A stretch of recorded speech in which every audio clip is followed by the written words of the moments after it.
ਅਤੇ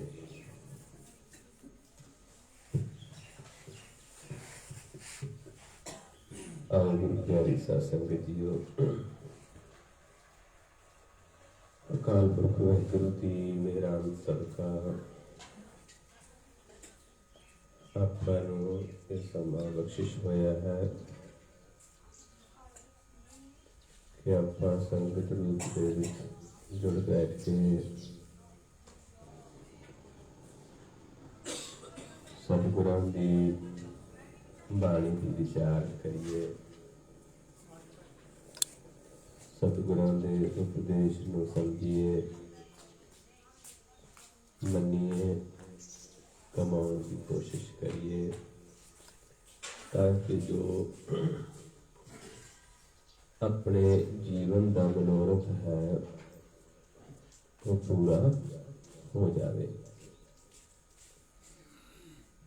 ਕਿਉਂਕਿ ਆਪਾਂ ਸੰਸਾਰ ਦੇ ਵਿੱਚ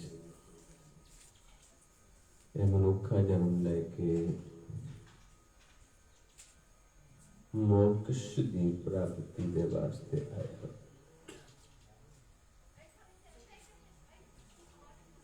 ਸਤਿਯੁਗ ਤੋਂ ਚੱਲੇ ਹੋਏ ਆਪਾਂ ਯੁੱਗ ਬੀਤਦੇ ਚੌਥਾ ਯੁੱਗ ਕਲਯੁਗ ਆ ਗਿਆ ਹੈ ਤੇ ਇਹ ਆਪਾਂ ਨੂੰ ਕਲਯੁਗ ਦੇ ਵਿੱਚ ਮਨੁੱਖਾਂ ਦੇ ਹੀ ਪ੍ਰਾਪਤ ਹੋਈ ਹੈ। ਇੱਕ ਮੌਕਾ ਹੈ, ਇੱਕ ਵਾਰੀ ਹੈ। ਆਪਾਂ ਮਾਲਕ ਨੂੰ ਦੇਖਣਾ ਹੈ, ਉਸ ਨੂੰ ਜਾਣਨਾ ਹੈ। ਅਸਲੀ ਮਨੋਰਥ ਆਪਣੇ ਜੀਵਨ ਦਾ ਇਹ ਹੈ। ਹੋਰ ਕਾਰਜ ਨੇ ਜਿਹੜੇ ਉਹ ਸਰੀਰ ਦੇ ਤਾਂ ਕੁਛ ਕੰਮ ਨੇ, ਸੰਸਾਰ ਤੱਕ ਜਦ ਤੱਕ ਸਰੀਰ ਦੇ ਵਿਸ਼ਵਾਸ ਨੇ, ਲੇਕਿਨ ਮਨ ਦੇ ਕੰਮ ਨਹੀਂ ਆਉਂਦੇ। ਮਨ ਦੇ ਵਾਸਤੇ ਖਜ਼ਾਨਾ ਜਿਹੜਾ ਸੱਚਾ ਖਜ਼ਾਨਾ ਹੈ, ਸੱਚਾ ਧਨ ਹੈ, ਉਹ ਨਾਮ ਹੈ।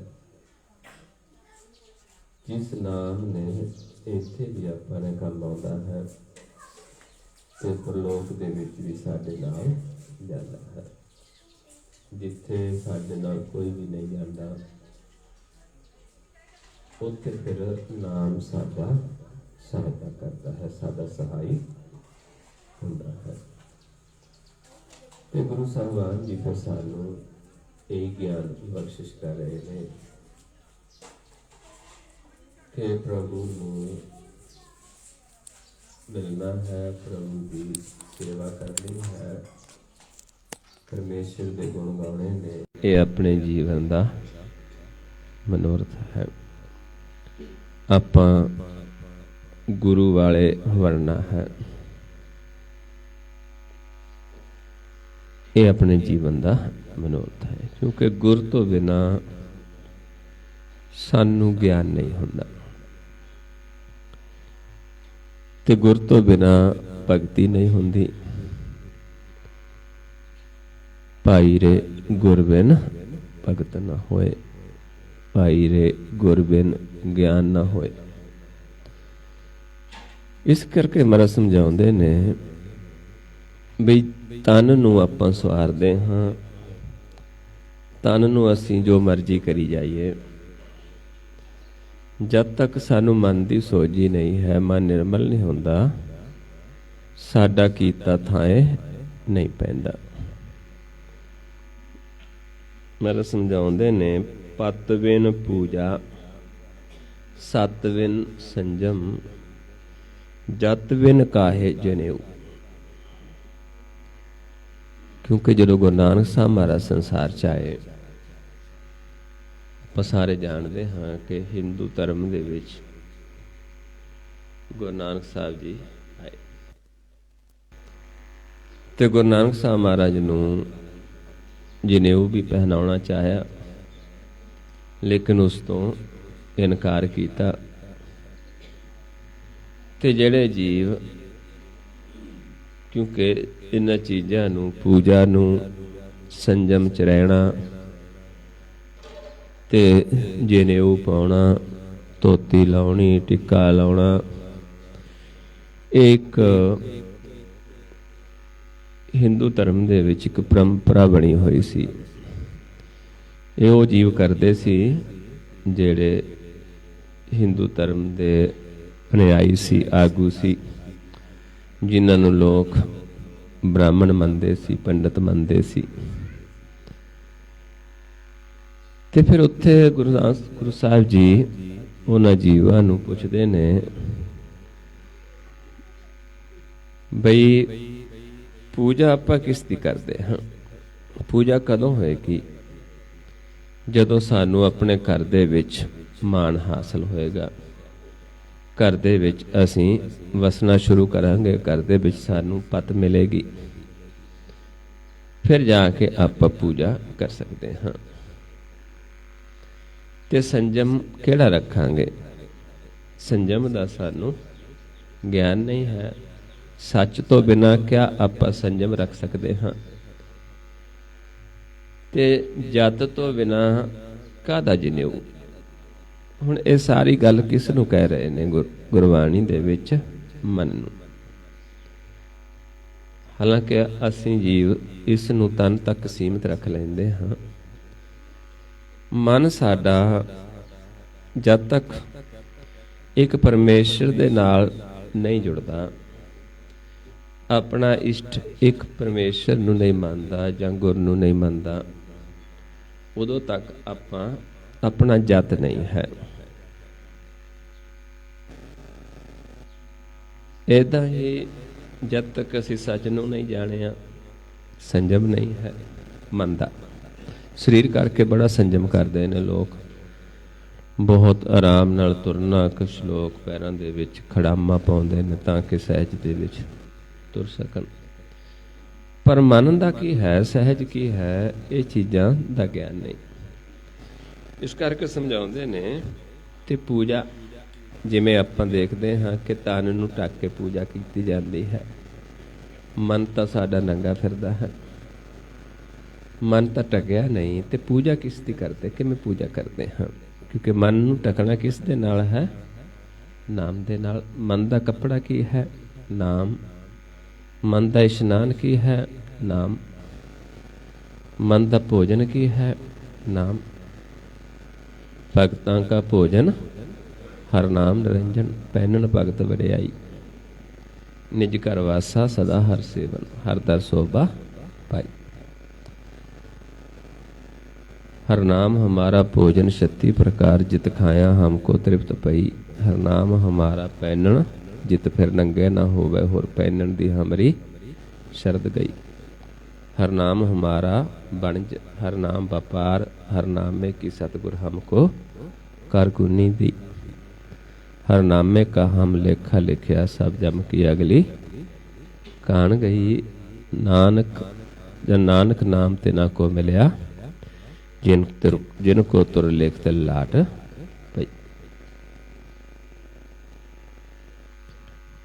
ਹੁਣ ਇਹ ਸਾਰਾ ਹੀ ਸਮਝਾਉਂਦੇ ਨੇ ਕਿ ਉਦੋਂ ਤੱਕ ਸਾਡੇ ਮਨ ਦੀ ਪੂਜਾ ਸ਼ੁਰੂ ਨਹੀਂ ਹੁੰਦੀ, ਜਦ ਤੱਕ ਮਨ ਨੰਗਾ ਫਿਰਦਾ ਹੈ, ਮਨ ਨੂੰ ਸੱਚ ਦਾ ਗਿਆਨ ਨਹੀਂ ਹੈ, ਮਨ ਨੂੰ ਪਤਾ ਨਹੀਂ ਕਿ ਅਸੀਂ ਤਾਂ ਕਿਸ ਦੇ ਹੋਣਾ ਹੈ।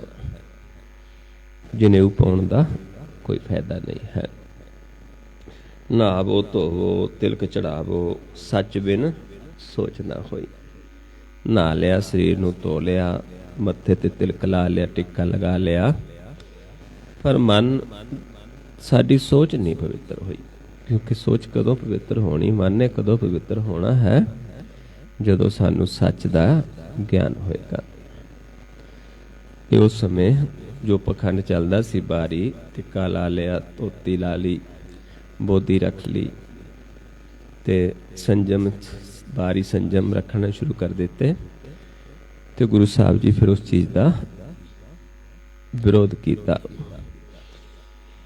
ਹੁਣ ਮਹਾਰਾਜ ਸਮਝਾਉਂਦੇ ਨੇ ਆਪਾਂ ਨੂੰ ਕਿ ਆਪਾਂ ਉਸ ਮਾਲਕ ਨੂੰ ਜਾਣਨਾ ਹੈ। ਜਦ ਤੱਕ ਜਾਣਦੇ ਨਹੀਂ, ਆਪਾਂ ਉਸ ਦੀ ਪੂਜਾ ਨਹੀਂ ਕਰ ਸਕਦੇ, ਆਪਾਂ ਉਸ ਦੀ ਭਗਤੀ ਨਹੀਂ ਕਰ ਸਕਦੇ। ਤੇ ਫਿਰ ਆਪਾਂ ਉਸ ਨੂੰ ਜਾਣਾਂਗੇ ਕਿਵੇਂ? ਹੁਣ ਸਮਝਾਉਂਦੇ ਨੇ ਵੀ ਜਿਹੜਾ ਇਹ ਗਿਆਨ ਹੈ ਜਿਹਦੇ ਦੁਆਰਾ ਸਾਨੂੰ ਮੁਕਤੀ ਮਿਲਣੀ ਹੈ, ਸਾਨੂੰ ਪਰਮਗਤ ਪ੍ਰਾਪਤ ਹੋਣਾ ਹੈ, ਵੀ ਕੋਈ ਵਿਰਲਾ ਜੀਵ ਹੁੰਦਾ ਜਿਹੜਾ ਇਹ ਵਿਚਾਰ ਕਰਦਾ ਹੈ। ਐਸਾ ਗਿਆਨ ਵਿਚਾਰੈ ਕੋਈ ਜਿਸ ਤੇ ਤਿਸ ਤੇ ਮੁਕਤ ਪਰਮਗਤ ਹੋਈ। ਕਹਿੰਦੇ ਕੋਈ ਐਸਾ ਗਿਆਨ ਵਿਚਾਰੇ ਉਹਦੇ ਤੋਂ ਫਿਰ ਸਾਡੀ ਪਰਮਗਤ ਹੋਣੀ ਹੈ। ਕਿਹੜਾ ਗਿਆਨ ਹੈ? ਕੌਣ ਵਿਚਾਰੇਗਾ? ਹੁਣ ਮਹਾਰਾਜ ਸਮਝਾਉਂਦੇ ਨੇ ਪਰਮੇਸ਼ਰ ਜੋ ਹੈ ਉਸ ਨੂੰ, ਕਿਉਂਕਿ ਬਹੁਤ ਵੱਡਾ ਹੈ, ਬੇਅੰਤ ਹੈ, ਉਸ ਨੂੰ ਗੁਰੂ ਸਾਹਿਬਾਨਾਂ ਨੇ ਸਮੁੰਦਰ ਕਹਿ ਦਿੱਤਾ ਹੈ। ਹਾਲਾਂਕਿ ਸਮੁੰਦਰ ਤਾਂ ਪਤਾ ਨਹੀਂ ਕਿੰਨੇ ਕੁ ਸਮੁੰਦਰ, ਕਰੋੜਾਂ ਬ੍ਰਹਿਮੰਡ ਨੇ ਪਰਮੇਸ਼ਰ ਦੇ ਵਿੱਚ ਹੀ। ਪਰਮੇਸ਼ਰ ਦਾ ਕਿਸੇ ਨੇ ਅੰਤ ਨਹੀਂ ਪਾਇਆ, ਕਿਉਂਕਿ ਸਮੁੰਦਰ ਵੀ ਅੰਤ ਹੈ। ਲੇਕਿਨ ਸਾਨੂੰ ਸਮਝਾਉਣ ਦੇ ਵਾਸਤੇ ਗੁਰੂ ਸਾਹਿਬਾਨਾਂ ਨੇ ਪਰਮੇਸ਼ਰ ਨੂੰ ਕਹਿ ਦਿੱਤਾ ਹੈ ਸਮੁੰਦਰ, ਤੇ ਸਾਨੂੰ ਸਾਡੇ ਮਨ ਨੂੰ ਕਹਿ ਦਿੱਤਾ ਇੱਕ ਬੂੰਦ।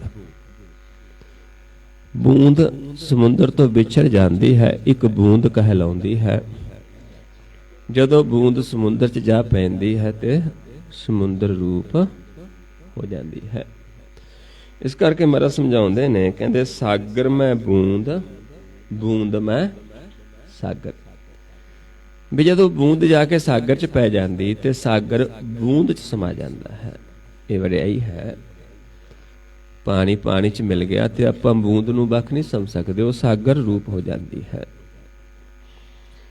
ਏਦਾਂ ਕਹਿੰਦੇ ਨੇ ਕਵਣ ਬੁਝੈ ਬਿਦ ਜਾਣੈ। ਵੀ ਇਹਨੂੰ ਕੌਣ ਬੁਝਦਾ? ਇਹ ਬਿਦ ਜਾਣਦਾ ਕੌਣ ਹੈ?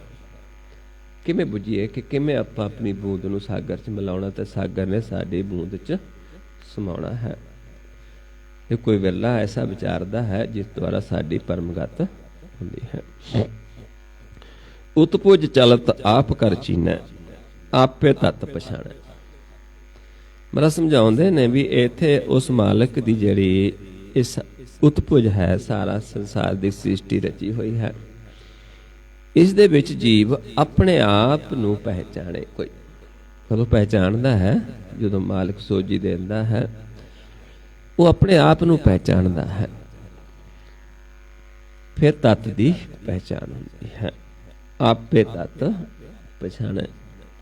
ਵੀ ਤਤ ਨੂੰ ਪਹਿਚਾਣਦਾ ਹੈ, ਆਪਣੇ ਆਪ ਦਾ ਗਿਆਨ ਲੈਂਦਾ ਹੈ। ਇਸ ਚਲਤ ਦੇ ਵਿੱਚ ਜੋ ਸ੍ਰਿਸ਼ਟੀ ਰਚੀ ਹੈ, ਤਮਾਸ਼ਾ ਰਚਿਆ ਹੈ ਮਾਲਕ ਦਾ, ਇੱਕ ਅਚਰਜ ਹੈ, ਖੇਲ ਹੈ, ਇਸ ਦੇ ਵਿੱਚ ਆਪਣੇ ਆਪ ਨੂੰ ਦੀ ਸੋਝੀ ਲੈਂਦਾ, ਆਪਣੇ ਆਪ ਨੂੰ ਪਹਿਚਾਣਦਾ ਹੈ। ਫਿਰ ਜਾ ਕੇ ਬੂੰਦ ਸਾਗਰ ਤੇ ਸਾਗਰ ਦੇ ਵਿੱਚ ਮਿਲਦਾ ਹੈ।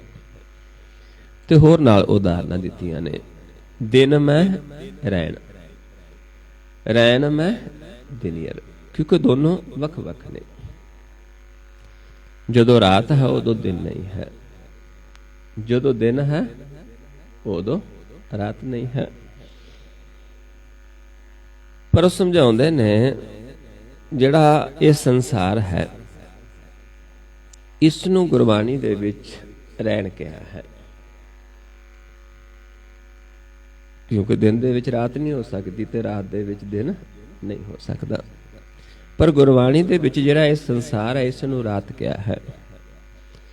ਤੇ ਜਿਨ੍ਹਾਂ ਜੀਵਾਂ ਨੂੰ ਗਿਆਨ ਹੋ ਜਾਂਦਾ ਹੈ, ਉਹਨਾਂ ਦੇ ਵਾਸਤੇ ਉਹ ਦਿਨ ਹੋ ਜਾਂਦਾ ਹੈ।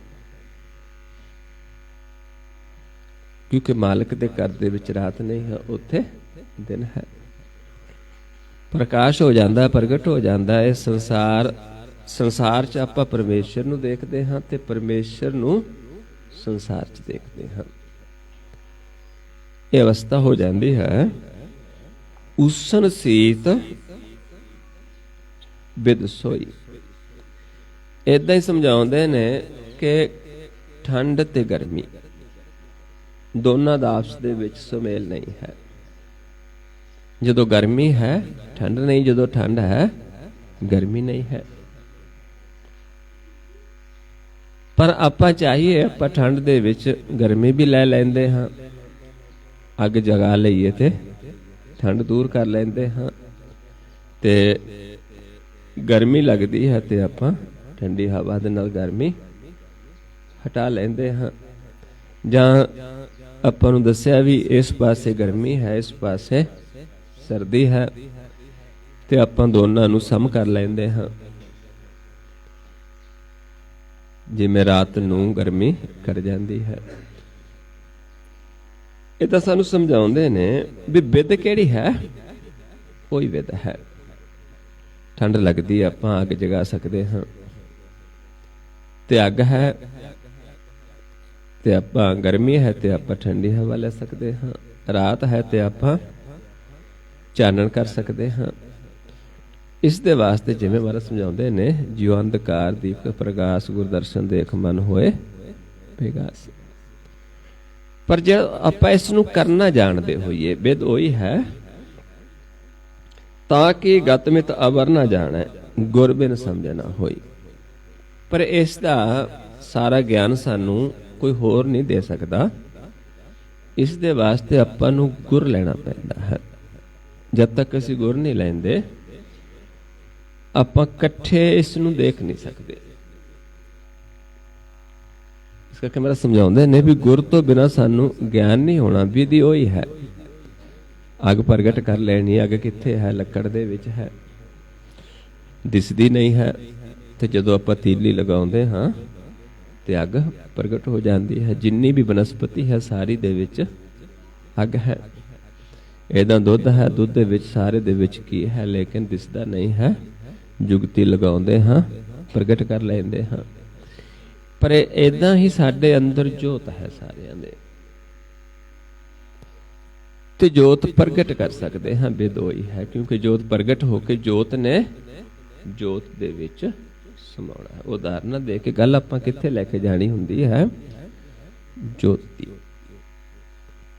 ਜਿਉਂ ਜਲ ਮੈਂ ਜਲ ਆਏ ਖਟਾਨਾ, ਤਿਉਂ ਜੋਤੀ ਸੰਗ ਜੋਤ ਸਮਾਨਾ। ਪੁਰਖ ਮੈਂ ਨਾਰ, ਨਾਰ ਮੈਂ ਪੁਰਖਾ। ਹੁਣ ਪੁਰਖ ਕਿਹਨੂੰ ਕਹਿ ਦਿੱਤਾ ਹੈ? ਪਰਮੇਸ਼ਰ ਨੂੰ। ਨਾਰ ਕਿਹਨੂੰ ਕਹਿ ਦਿੱਤਾ ਹੈ? ਸਾਡੇ ਮਨ ਨੂੰ। ਮਨ ਸਾਡਾ ਸਰੀਰ ਨਹੀਂ ਹੈ, ਜੋਤ।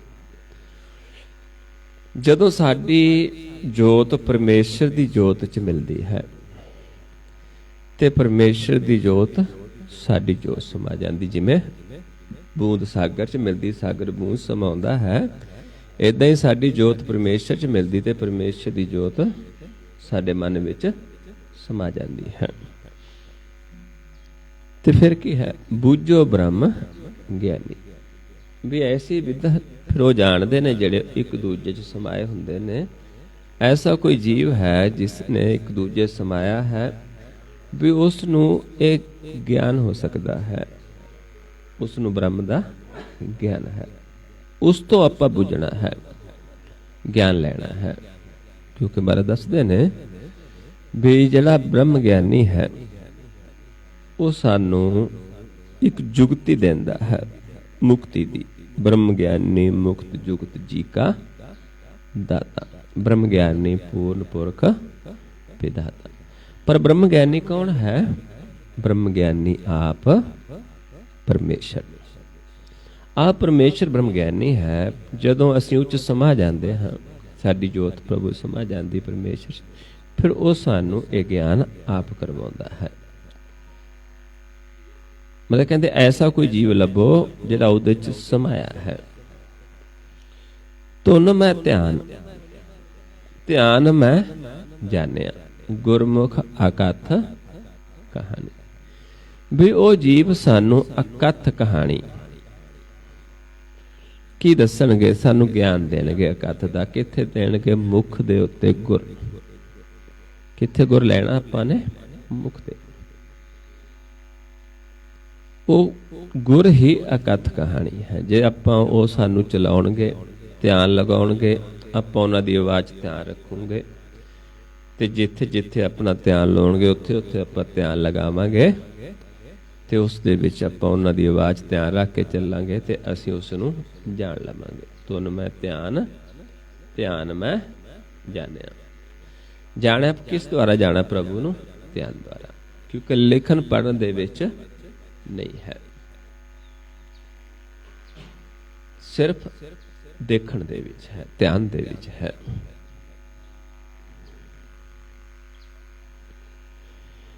ਮਨ ਮੈਂ ਜੋਤ, ਜੋਤ ਮੈਂ ਮਨੁਆ।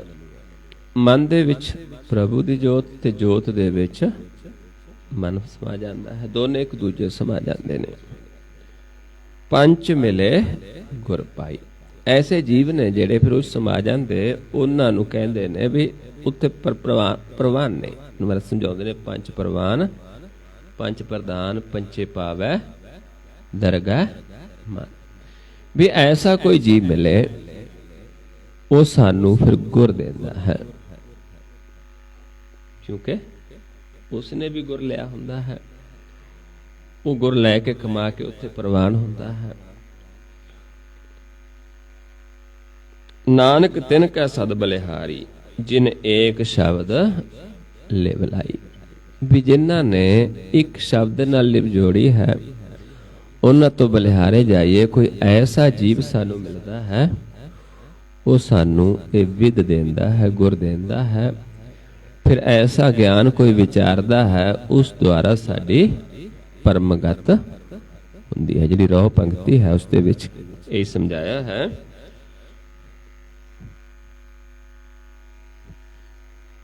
ਐਸਾ ਗਿਆਨ ਵਿਚਾਰੈ ਕੋਈ, ਤਿਸ ਤੇ ਮੁਕਤ ਪਰਮਗਤ ਹੋਈ। ਇਸ ਅਵਸਥਾ ਦੇ ਵਿੱਚ ਜਾ ਕੇ ਫਿਰ ਜੀਵ ਇਹ ਗਿਆਨ ਵਿਚਾਰਦਾ ਹੈ, ਜਿਸ ਗਿਆਨ ਲੈ ਕੇ, ਜਿਸ ਗੁਰ ਨੂੰ ਲੈ ਕੇ ਸਾਡੀ ਪਰਮਗਤ ਹੁੰਦੀ ਹੈ, ਮੁਕਸ਼ ਪ੍ਰਾਪਤ ਹੁੰਦੀ ਹੈ।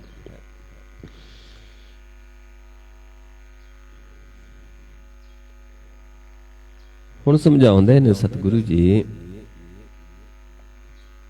ਕਿ ਆਪਣਾ ਜਿਹੜਾ ਜੀਵਨ ਹੈ, ਆਪਾਂ ਜੀਵਨ ਕਿਵੇਂ ਬਤੀਤ ਕਰ ਦਿੰਦੇ ਹਾਂ। ਸਾਡੇ ਜੀਵਨ ਦੀਆਂ ਚਾਰ ਅਵਸਥਾਵਾਂ ਨੇ। ਆਪਣਾ ਜੀਵਨ ਜਿਹੜਾ ਚਾਰ ਪਹਿਰਾਂ ਦੇ ਵਿੱਚ ਵੰਡਿਆ ਹੈ ਗੁਰੂ ਸਾਹਿਬਾਨਾਂ ਨੇ। ਪਹਿਲਾ ਪਹਿਰਾ ਜਿਹੜਾ ਹੈ, ਪਹਿਲਾ ਪਹਿਰ ਹੈ, ਉਹ ਮਾਤਾ ਦੇ ਗਰਭ ਦਾ ਵੀ ਦੱਸਿਆ ਹੈ। ਮਾਤਾ ਦੇ ਗਰਭ ਦੇ ਵਿੱਚ ਜਦ ਸਾਡਾ ਸਰੀਰ ਹੁੰਦਾ ਹੈ, ਤੇ ਕਿਸੇ ਗੁਰੂ ਸਾਹਿਬਾਨ ਨੇ ਗਰਭ ਤੋਂ ਬਾਲਪਨ ਅਵਸਥਾ ਤੱਕ ਵੀ ਪਹਿਲਾ ਪਹਿਰ ਦੱਸਿਆ ਹੈ। ਫਿਰ ਦੂਜਾ ਪਹਿਰ ਆਉਂਦਾ ਹੈ, ਜਿਸ ਵਿੱਚ ਬਚਪਨ ਦੱਸਿਆ ਹੈ। ਜੇ ਪਹਿਲਾ ਪਹਿਰ ਸਾਨੂੰ ਦੱਸਿਆ ਹੈ ਮਾਤਾ ਦੇ ਗਰਭ ਦਾ, ਦੂਜਾ ਪਹਿਰ ਦੱਸਿਆ ਹੈ ਬਚਪਨ ਦਾ, ਤੀਜਾ ਪਹਿਰ ਦੱਸਿਆ ਹੈ ਜਵਾਨੀ ਦਾ, ਤੇ ਚੌਥਾ ਪਹਿਰ ਦੱਸਿਆ ਹੈ ਬੁਢੇਪੇ ਦਾ। ਏਦਾਂ ਆਪਣੇ ਜੀਵਨ ਨੂੰ ਵੰਡਿਆ ਹੈ। ਤੇ ਜਦੋਂ ਜਵਾਨੀ ਆਉਂਦੀ ਹੈ, ਤੇ ਜਵਾਨੀ ਦੇ ਵਿੱਚ ਜੀਵ ਜਿਹੜਾ ਹੈ ਫਿਰ ਭੁੱਲ ਜਾਂਦਾ ਹੈ, ਕਿਉਂਕਿ ਜਵਾਨੀ ਦੇ ਨਸ਼ੇ ਦੇ ਵਿੱਚ ਜੀਵ ਨੂੰ ਹੋਰ ਕੁਝ ਸੁਝਦਾ ਨਹੀਂ ਹੈ। ਇਸ ਕਰਕੇ ਮਹਾਰਾਜ ਸਮਝਾਉਂਦੇ ਨੇ, ਪਰ ਜੋਬਨ ਮੈਂ ਮਤ ਪਈੜੈ, ਕਰ ਪਹੁਣੀ ਬਲਰਾਮ ਜੀਓ। ਜਿਵੇਂ ਇੱਕ ਲੜਕੀ ਹੈ, ਜਵਾਨੀ ਹੁੰਦੀ ਹੈ ਤੇ ਪੇਕੇ ਥੋੜਾ ਚਿਰ ਦੀ ਹੁੰਦੀ ਹੈ। ਜਦੋਂ ਜਵਾਨੀ ਆ ਜਾਂਦੀ ਹੈ, ਲੜਕੀ ਨੇ ਸ਼ਾਦੀ ਹੋਣੀ ਹੁੰਦੀ ਹੈ, ਸਹੁਰੇ ਘਰ ਜਾਣਾ ਹੁੰਦਾ ਹੈ, ਕੁਝ ਸਮੇਂ ਫਿਰ ਪੇਕੇ ਰਹਿੰਦੀ ਹੈ। ਏਦਾਂ ਹੀ ਆਪਣਾ ਜੀਵਨ ਹੈ ਜਿਹੜਾ, ਇਹ ਸੰਸਾਰ ਸਾਡੇ ਪੇਕੇ ਨੇ, ਤੇ ਨਿਰੰਕਾਰ ਦਾ ਦੇਸ਼, ਸੁਨ ਮੰਡਲ, ਗਗਨ, ਉਨਮਨ, ਤੁਰੀਆ ਅਵਸਥਾ, ਬਹੁਤ ਸਾਰੇ ਨਾਮ ਨੇ। ਗਗਨ ਉਹ ਸਾਡਾ ਸਹੁਰਾ ਘਰ ਹੈ। ਪਰ ਸਹੁਰਾ ਘਰ ਕਿਸ ਨੂੰ ਮਿਲਦਾ ਹੈ? ਜਿਸ ਦਾ ਵਿਆਹ ਹੁੰਦਾ ਹੈ, ਜਿਸ ਨੂੰ ਪਤੀ ਮਿਲਦਾ ਹੈ। ਏਦਾਂ ਹੀ ਇੱਥੇ ਸਾਡਾ ਪਤੀ ਕੌਣ, ਕਿਸ ਨੇ ਬਣਨਾ ਹੈ? ਅਵਿਨਾਸੀ ਪਰਮੇਸ਼ਰ ਨੇ, ਅਕਾਲ ਮੂਰਤ ਨੇ। ਕਹਿੰਦੇ ਅਕਾਲ ਮੂਰਤ ਵਰ ਪਾਇਆ, ਅਵਿਨਾਸੀ ਨਾ ਕਦੇ ਮਰੇ ਨਾ ਜਾਏ। ਫਿਰ ਆਪਾਂ ਸੋਹਣੇ ਵਸ ਸਕਦੇ ਹਾਂ। ਨਹੀਂ ਕੀ ਹੋਏਗਾ, ਨਹੀਂ ਆਪਾਂ ਜੀਵਨ ਹਾਰ ਕੇ ਚਲੇ ਜਾਵਾਂਗੇ ਛੁੱਟਣ ਨਾਰੀ ਦੀ ਤਰ੍ਹਾਂ, ਤੇ ਸਾਨੂੰ ਫਿਰ ਜੂਨਾਂ ਦੇ ਵਿੱਚ ਜਾਣਾ ਪਏਗਾ। ਇਸ ਕਰਕੇ ਉਹ ਸਮਝਾਉਂਦੇ ਨੇ, ਕਹਿੰਦੇ ਭਰ ਜੋਬਨ ਮੈਂ ਮਤ ਪੀੜੈ, ਕਰ ਪਹੁਣੀ ਬਲਰਾਮ ਜੀਓ, ਮੈਲੀ ਅਵਗਨ ਚਿਤ ਬਿਨ ਗੁਣ ਬਿਨ ਗੁਰ ਗੁਣ ਨਾ ਸਮਾਵਣੀ ਬਲਰਾਮ ਜੀ। ਵੀ ਅਸੀਂ ਇੱਥੇ ਮੈਲੇ ਹੈ, ਸਾਡੇ ਔਗਣ ਨੇ, ਸਾਡਾ ਚਿੱਤ ਮੈਲਾ ਹੈ, ਸਾਨੂੰ ਉਹ ਗੁਣ ਹੀ ਨਹੀਂ ਹਨ ਜਿਹੜੇ ਗੁਣ ਸਾਡੇ ਸਹੁਰੇ ਪਰਿਵਾਰ ਨੂੰ ਜਾਂ ਪਰਮੇਸ਼ਰ ਨੂੰ ਪਾਉਂਦੇ ਨੇ, ਜਿਸ ਨੂੰ ਸਾਨੂੰ ਆਪਣੀ ਸੁਹਾਗਣ ਬਣਾਉਣਾ ਹੈ। ਉਹ ਗੁਣ ਸਾਨੂੰ ਗੁਰ ਤੋਂ ਬਿਨਾਂ ਪ੍ਰਾਪਤ ਨਹੀਂ ਹੁੰਦੇ, ਕਿਉਂਕਿ ਗੁਣ ਵੀ ਸਾਡੇ ਅੰਦਰ ਪਾਏ ਨੇ ਤੇ ਅਵਗਣ ਵੀ ਪਾਏ ਨੇ, ਦੋਨੋਂ ਪਰਮੇਸ਼ਰ ਨੇ ਪਾਏ ਨੇ। ਗੁਣ ਅਵਗਣ ਸਮਾਨ ਹੈ, ਲੇਕਿਨ ਗੁਣ ਸਾਨੂੰ ਉਦੋਂ ਤੱਕ ਪ੍ਰਾਪਤ ਨਹੀਂ ਹੁੰਦੇ, ਜਿਵੇਂ ਆਪਾਂ ਤਸਵੀਰ ਰੱਖੀ ਹੈ ਸਮਝਣ ਦੇ ਵਾਸਤੇ। ਇਹ ਤ੍ਰੈ ਭਵਨ ਨੇ, ਜਿਹਨੂੰ ਆਪਾਂ ਤ੍ਰੈ ਗੁਣ ਵੀ ਕਹਿੰਦੇ ਹਾਂ। ਤ੍ਰੈ ਭਵਨ ਨੇ, ਇੱਧਰ ਅਵਗਣ ਹੀ ਅਵਗਣ ਨੇ। ਇੱਥੇ ਦੇ ਗੁਣ ਜਿਹੜੇ ਜਿਨ੍ਹਾਂ ਨੂੰ ਆਪਾਂ ਸੰਸਾਰਿਕ ਗੁਣ ਕਹਿ ਦਈਏ, ਲੇਕਿਨ ਇਹ ਸਾਡੇ ਅੱਗੇ ਕੰਮ ਨਹੀਂ ਆਉਂਦਾ, ਕੋਈ ਵੀ ਮਨ ਦੇ ਕੰਮ ਨਹੀਂ ਆਉਂਦਾ। ਸੰਸਾਰ ਦੇ ਗੁਣ ਜਿਹੜੇ ਮਨ ਦੇ ਕੰਮ ਨਹੀਂ ਆਉਂਦੇ, ਇਸ ਕਰਕੇ ਇੱਧਰ ਅਵਗਣ ਹੀ ਅਵਗਣ ਨੇ। ਤੇ ਗੁਣ ਕਿੱਥੇ ਨੇ? ਇੱਥੇ ਗੁਣ ਨੇ, ਇੱਥੇ ਗੁਣਾਂ ਦਾ ਖਜ਼ਾਨਾ ਹੈ। ਇੱਥੇ ਆਪਾਂ ਗੁਰਦੁਆਰਾ ਜਾਂਦੇ ਹਾਂ, ਫਿਰ ਇੱਥੋਂ ਗੁਣ ਸਾਨੂੰ ਪ੍ਰਾਪਤ ਹੁੰਦੇ ਨੇ। ਜਦ ਤੱਕ ਆਪਾਂ ਇੱਥੇ ਨਹੀਂ ਜਾਂਦੇ, ਇੱਧਰ ਸਾਡੇ ਪੇਕੇ ਨੇ, ਇੱਧਰ ਆਪਣੇ ਸਹੁਰੇ ਨੇ। ਹੁਣ ਸਮਝਾਉਂਦੇ ਨੇ ਕਿ ਜਦ ਤੱਕ ਇੱਧਰ ਅਵਗਣ, ਇੱਧਰ ਗੁਣ, ਇੱਧਰ ਅਵਗਣ ਭਰੇ ਪਏ ਨੇ, ਅਵਗਣੀ ਭਰਪੂਰ ਹੈ, ਗੁਣ ਵੀ ਵਸੈ ਨਾਲ। ਇੱਥੇ ਗੁਣ ਵਸਦੇ ਨੇ ਸਾਹਮਣੇ, ਤੇ ਔਗਣ ਵੀ ਕਿੱਥੇ ਨੇ? ਉੱਥੇ ਹੀ ਆਪਾਂ ਚੱਲਦੇ ਹਾਂ, ਪਰ ਉਦੋਂ ਅਸੀਂ ਸੰਸਾਰ 'ਚ ਤ੍ਰੈ ਗੁਣਾ ਚੱਲਦੇ ਹਾਂ। ਬਿਨ ਸਤਿਗੁਰ ਗੁਣ ਨਾ ਜਾਪਣੀ, ਜਿਚਰ ਸ਼ਬਦ ਨਾ ਕਰੇ ਵਿਚਾਰ। ਵੀ ਜਦ ਤੱਕ ਅਸੀਂ ਗੁਰ ਸ਼ਬਦ ਦੀ ਵਿਚਾਰ ਨਹੀਂ ਕਰਦੇ, ਸੱਚੇ ਗੁਰ ਦੀ ਵਿਚਾਰ ਨਹੀਂ ਕਰਦੇ, ਸਾਨੂੰ ਗੁਣ ਨਹੀਂ ਪ੍ਰਾਪਤ ਹੋਣੇ। ਤੇ ਗੁਣਾਂ ਤੋਂ ਬਿਨਾਂ ਭਗਤੀ ਨਹੀਂ ਹੋਣੀ। ਸਭ ਗੁਣ ਤੇਰੇ ਮੈਂ ਨਾਹੀ ਕੋਏ, ਬਿਨ ਗੁਣ ਕੀਤੇ ਭਗਤ ਨਾ ਹੋਏ। ਹੁਣ ਮਹਾਰਾਜ ਸਮਝਾਉਂਦੇ ਨੇ ਕਿ ਜਦ ਤੱਕ ਗੁਰ ਨਹੀਂ ਲੈਂਦੇ, ਮਨ ਮੈਲਾ ਹੈ, ਇਸ ਕਰਕੇ ਇਹਦੇ ਚ ਗੁਣ ਸਮਾ ਨਹੀਂ ਸਕਦੇ, ਤੇ ਗੁਰ ਤੋਂ ਬਿਨਾਂ ਸਾਨੂੰ ਗੁਣ ਨਹੀਂ ਮਿਲਦੇ। ਜਿਵੇਂ ਆਪਾਂ ਦੇਖਦੇ ਹਾਂ ਕੋਈ ਕੀਮਤੀ ਚੀਜ਼ ਪਾਉਣੀ ਹੋਵੇ ਤੇ ਆਪਾਂ ਕਹਿੰਦੇ ਹਾਂ ਵੀ ਭਾਂਡਾ ਧੋ ਪਹਿਲਾਂ ਸਾਫ਼ ਕਰੋ, ਫਿਰ ਇਹਦੇ ਵਿੱਚ ਵਸਤੂ ਪਾਉਣੀ ਹੈ। ਏਦਾਂ ਹੀ ਜਦ ਤੱਕ ਸਾਡਾ ਮਨ ਮੈਲਾ ਹੈ ਤੇ ਵਸਤੂ ਨਹੀਂ ਪੈਂਦੀ, ਇਸ ਦੇ ਵਿੱਚ ਗੁਣ ਨਹੀਂ ਟਿਕਦੇ। ਮਨ ਨੂੰ ਧੋਣਾ ਪੈਂਦਾ ਹੈ। ਧੋਣ ਦੇ ਵਾਸਤੇ ਪਹਿਲਾਂ ਕੀ ਹੈ? ਦੋ ਚੀਜ਼ਾਂ ਨੇ ਮਨ ਨੂੰ ਧੋਣ ਦੇ ਵਾਸਤੇ, ਕਿ ਪਹਿਲਾਂ ਤਾਂ ਆਪਾਂ ਵਿਚਾਰ ਕਰਦੇ ਹਾਂ ਗਿਆਨ ਦੀ, ਫਿਰ ਦੂਜਾ ਨਾਮ ਦੁਆਰਾ ਇਹ ਧੋਤਾ ਜਾਂਦਾ ਹੈ। ਪਰਿਐ ਮਤ ਪਾਪਾਂ ਕੈ ਸੰਗ ਉਹ ਧੋਪੈ ਨਾ ਵੈ ਕਹਿ ਰੰਗ। ਹੁਣ ਮਨ ਨੂੰ ਧੋਣ ਵਾਸਤੇ ਵਾਲਾ ਸਮਝਾਉਂਦੇ ਨੇ, ਤੀਰਥ ਨਾਵਣ ਜਾਓ, ਤੀਰਥ ਨਾਮ ਹੈ, ਤੀਰਥ ਸ਼ਬਦ ਵਿਚਾਰ ਅੰਤਰ ਗਿਆਨ ਹੈ। ਕਿਉਂਕਿ ਮਨ ਨੂੰ ਤਿਆਰ ਕਰਨਾ ਪੈਂਦਾ, ਉਹ ਭਾਂਡਾ ਤਿਆਰ ਕਰਨਾ ਪੈਂਦਾ ਹੈ। ਗੁਣ ਸਾਰ ਨਾ ਜਾਣੀ, ਭਰਮ ਭੁਲਾਣੀ, ਜੋਬਨ ਬਾਦ ਗਵਾਇਆ। ਕਹਿੰਦੇ ਜੋਬਨ ਅਸੀਂ ਬਾਦ ਵਿਵਾਦ ਵਿੱਚ ਗਵਾ ਲੈਂਦੇ ਹਾਂ, ਤੇ ਗੁਣਾਂ ਦੀ ਸਾਰ ਨਹੀਂ ਜਾਣਦੇ, ਭਰਮ ਦੇ ਵਿੱਚ ਜੀਵ ਪਿਆ ਰਹਿੰਦਾ ਹੈ। ਬਰ ਘਰ ਦਰਸ਼ਨ ਨਹੀਂ, ਬਰ ਘਰ ਦਰਸ਼ਨ ਨਹੀਂ ਜਾਤਾ, ਫਿਰਕਾ ਸਹਿਜ ਨਾ ਪਾਇਆ। ਨਾ ਅਸੀਂ ਆਪਣੇ ਬਰ ਨੂੰ ਦੇਖਿਆ, ਪਤੀ ਨੂੰ ਦੇਖਿਆ, ਜਿਹਦੇ ਨਾਲ ਆਪਾਂ ਸਾਰਿਆਂ ਨੇ ਮਿਲਣਾ ਸੀ, ਕਿਉਂਕਿ ਸਾਰਿਆਂ ਦਾ ਇੱਕੋ ਹੀ ਹੈ, ਇੱਕ ਹੀ ਦੇ ਨਾਲ ਆਪਾਂ ਮਿਲਣਾ ਹੈ। ਨਾ ਤਾਂ ਅਸੀਂ ਉਸ ਨੂੰ ਜਾਣਿਆ, ਤੇ ਨਾ ਉਹ ਘਰ ਦੀ ਸੋਝੀ ਹੋਈ ਜਿਸ ਘਰ ਵਿੱਚ ਇੱਥੇ ਵਸਦਾ ਹੈ। ਤੇ ਨਾ ਉਹ ਦਰਦ ਦੀ ਸੋਝੀ ਹੋਈ। ਤਿੰਨੇ ਚੀਜ਼ਾਂ ਨਹੀਂ ਦੇਖੀਆਂ। बर कर दर दर्शन नहीं जाता, पिरका सहज ना पाया। जिथे वो बसदा है सहज दे विच, वो सानू पाया नहीं, इस करके असी ज्ञान नहीं लिया, जानिया नहीं। क्यों की पाया रहा सानू? दूजा। असी संसार नाल जुड़े रहे, माया नाल जुड़े रहे, उस परमेश्वर नू जुड़न दा असी ज्ञान नहीं लिया, असी सोचिया नहीं। सतगुर पूछ ना मार्ग चाली, सूती रहन बिहानी। कहते ना सतगुर तो पुछ के सच्चा गुर लिया, ना उस मार्ग ते चले। आ मार्ग है इस घर नूं जाण दा, गोबिंद मार्ग। दो रस्ते ने इत्थे आउण दे, आपां देखते हाँ इस चीज़ नूं समझण दा। एक इधरों रस्ता आउंदा है सीधा ही, एक इधरों जांदा है।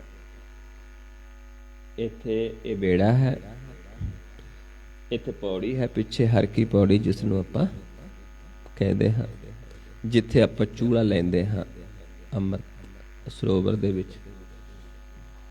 ते इत्थे सानू समझाया है भी ये जिहड़ा बेड़ा है विचाले खड़ा है भव सागर दे। चाहे इधर जीव रजोगुणी है, चाहे तमोगुणी है, ते चाहे सतोगुणी है। इस बेड़े ते कोई भी चढ़ सकता है, क्योंकि इत्थे कोई भी किसी दे गुण अवगुण नहीं विचारे जाते। इत्थे तवौड़ी चढ़दा है ये बेड़ा सानू इस रस्ते से। बेड़ा किहड़ा है? शब्द दा, ज्ञान दा। जिवें आपां इत्थे चूड़ियां लैंदे जाके, इदां ही सानू नाम दी चूड़ी मिलदी है, ज्ञान दी चूड़ी मिलदी है। पर जे जीव पर नहीं जानदा होवे, नानक चूड़ियां सुचियां जे पर जाणै कोई। तो फिर आपां इस रस्ते ते चलते हाँ। ये रस्ता है गोबिंद मार्ग, जो आपां नहीं चले संसार दे विच। ते जिहड़ा ये रस्ता है इसनूं कह दिता जम मार्ग। ये धात दा रस्ता है, ये लिव दा रस्ता है। ते गुरु साहब सानूं समझाउंदे ने भी आपां किस रास्ते ते चलना है? इस रस्ते ते। चरण चलो मार गोबिंद, मिटे पाप जपिया हर बिंद। कर हर कर्म श्रवण हर कथा, हर दरगाह नानक उज्जल मथा। हुण ये मार्ग नहीं चले, सतगुर दा ज्ञान नहीं लिया, ते जीवन सुत्या ही रात बीत गई। जीवन नूं साडे नूं रात क्या है? नानक बाल तन रडेपा, बिन पिर धन कुमलाणी। चाहे बचपन है, चाहे जवानी है, पर जे उस प्रभु दे नाल ना मिलाप होया, जिसनूं आपां रडेपा कह दिंदे, जिहदे कोल पति नहीं है, रंडी कह दिंदे हाँ, कहंदे फिर ओह खुश नहीं रह सकती। इत्थे कुमलाई रहिंदी है, मुरझाया रहिंदा है मन। बाबा मैं वर दे, मैं हर वर भावै, ताकि बल राम जी। हुण दूजे पासे ਉਹ जीव ने जिन्हां नूं ਇਹ ਸੋਝੀ ਆਉਂਦੀ, ਜਿਹੜੇ ਜਾਗਦੇ ਨੇ, ਉਹ ਫਿਰ ਉਸ ਵਰ ਨੂੰ ਮੰਗਦੇ ਨੇ। ਕਿਉਂਕਿ ਇੱਕ ਤਾਂ ਮੰਗਦੇ ਹੀ ਨਹੀਂ, ਇੱਕ ਤਾਂ ਉਹਨੂੰ ਮਿਲਣਾ ਹੀ ਨਹੀਂ ਚਾਹੁੰਦੇ, ਉਸ ਰਸਤੇ ਤੇ ਚੱਲਣਾ ਹੀ ਨਹੀਂ ਚਾਹੁੰਦੇ, ਤੇ ਇੱਕ ਉਹ ਜੀਵ ਨੇ ਜਿਹੜੇ ਉਹਨੂੰ ਪਾਉਣਾ ਚਾਹੁੰਦੇ ਨੇ। बाबा मैं वर दे, हर वर भावै, तिसकी बल राम जियो। भी जेड़ा हरि नूं पाउंदा है, जिन्हों वो वर पाया है, उथों आपां मंगांगे, फिर सानू उथों वो विध मिलदी है, वो गुण मिलदा है, जिहदे द्वारा आपां प्रभु नूं पा सकते हाँ। राव रहया जुग चार, त्रिभवन बाणी, जिसकी बलराम जी हो। भी अज तो नहीं, 4 युगां तो हर थां रविया होया है। क्योंकि पहला हर थां आप ही सी, फिर उसने सृष्टि साजी युग शुरू कीते, ते फिर आप युगां दे विच भी आप बसिया है, अज भी बसिया होया है।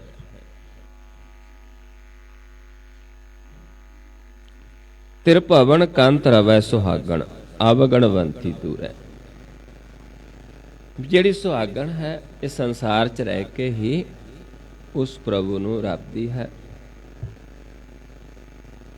ਤੇ ਜਿਹੜੀ ਔਗਣਵੰਤੀ ਹੈ, ਜਿਹਨੇ ਗੁਣ ਨਹੀਂ ਲਏ, ਉਸ ਨੂੰ ਸਾਹਮਣੇ ਹੋ ਕੇ ਵੀ ਪਰਮੇਸ਼ਰ ਦੂਰ ਹੈ। ਇੱਥੇ ਸਾਡਾ ਮਨ ਹੈ, ਇਹ ਪੁਆਇੰਟ ਹੈ ਜਿੱਥੋਂ ਸਾਨੂੰ ਸਵਾਸ ਆਉਂਦਾ ਹੈ ਤੇ ਸਾਹਮਣੇ ਮਾਲਕ ਹੈ। ਨੇਤਰਾਂ ਦੇ ਵਿੱਚ ਜੋਤ ਮਨ ਬੈਠਾ ਹੈ, ਇੱਥੋਂ ਪਰਮੇਸ਼ਰ ਸਵਾਸ ਦੇ ਕੇ ਪਾਲ ਰਿਹਾ ਹੈ, ਇਹ ਪੁਆਇੰਟ ਹੈ। ਤੇ ਇੱਥੇ ਸਾਹਮਣੇ ਆਪ ਮਾਲਕ ਵਸਦਾ ਹੈ, ਜਿਸਨੂੰ ਆਪਾਂ ਪੜ੍ਹਦੇ ਹਾਂ ਜ਼ਾਰਾ ਜ਼ਹੂਰ ਹੈ, ਹਾਜ਼ਰ ਹਜ਼ੂਰ ਹੈ। ਪਰ ਜਿਹੜੇ ਇਹਨੂੰ ਮੰਗਦੇ ਨੇ ਉਹਨਾਂ ਨੂੰ ਮਿਲਦਾ ਹੈ, ਉਹਨਾਂ ਨੂੰ ਸਾਹਮਣੇ ਪ੍ਰਗਟ ਹੋ ਜਾਂਦਾ ਹੈ। ਜਿਹੜੇ ਔਗਣਵੰਤੀ ਨੇ ਉਹਨਾਂ ਨੂੰ ਦੂਰ ਹੈ, ਕਿਉਂਕਿ ਉਹ ਹੁਕਮ ਨਹੀਂ ਮੰਨਦੇ, ਗੁਣ ਨਹੀਂ ਲੈਂਦੇ। ਮਹਾਰਾਜ ਸਮਝਾਉਂਦੇ ਨੇ, ਸਭਨਾ ਕਾ ਸੋ ਏਕ ਹੈ, ਸਾਦੇ ਹੀ ਰਹੇ ਹਜੂਰ, ਨਾਨਕ ਹੁਕਮ ਨ ਮੰਨੈ, ਘਰ ਹੀ ਅੰਦਰ ਦੂਰ।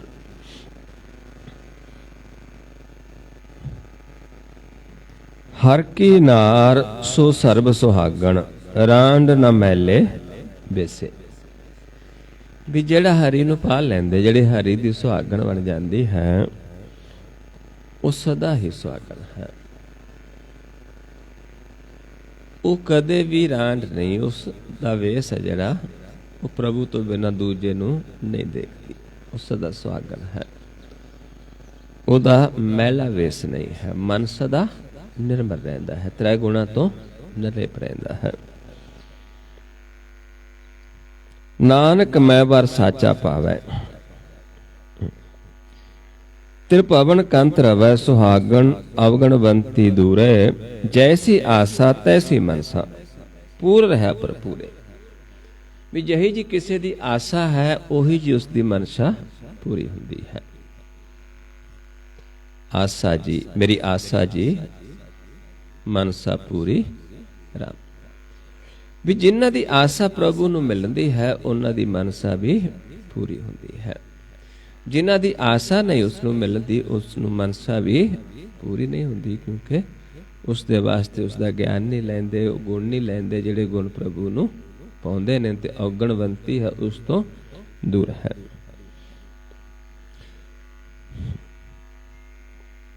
ਹਰ ਕੀ ਨਾਰ ਸੋ ਸਰਬ ਸੁਹਾਗਣ, ਰਾਂਡ ਨ ਮੈਲਾ ਵੇਸੇ, ਨਾਨਕ ਮੈਂ ਵਰ ਸਾਚਾ ਪਾਵੈ, ਜੁਗ ਜੁਗ ਪ੍ਰੀਤਮ ਤੈਸੇ।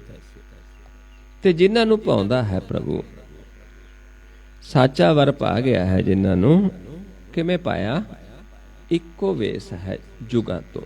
ਪਰਮੇਸ਼ਰ ਨੂੰ ਮਿਲਦਾ ਇੱਕ ਹੀ ਜੁਗਤੀ ਹੈ, ਇੱਕ ਹੀ ਤਰੀਕਾ ਹੈ, ਤੇ ਉਸੇ ਤਰੀਕੇ ਦੇ ਨਾਲ ਉਹ ਪ੍ਰਭੂ ਮਿਲਦਾ ਹੈ ਜਿਨ੍ਹਾਂ ਦੇ ਅੰਦਰ ਆਸਾ ਪੈਦਾ ਹੁੰਦੀ ਹੈ।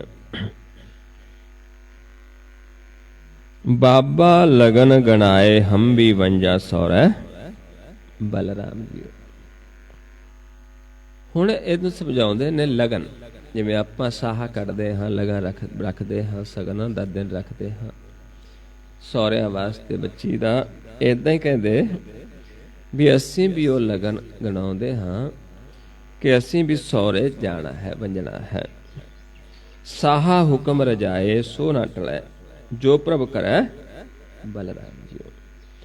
ਜਿਵੇਂ ਸਾਹਾ ਲਿਖਿਆ ਜਾਂਦਾ ਹੈ, ਏਦਾਂ ਹੀ ਫਿਰ ਜਦੋਂ ਅਸੀਂ ਗੁਣ ਲੈਂਦੇ ਹਾਂ, ਗੁਰ ਲੈਂਦੇ ਹਾਂ, ਤੇ ਫਿਰ ਉਹ ਟਲਦਾ ਨਹੀਂ ਹੈ।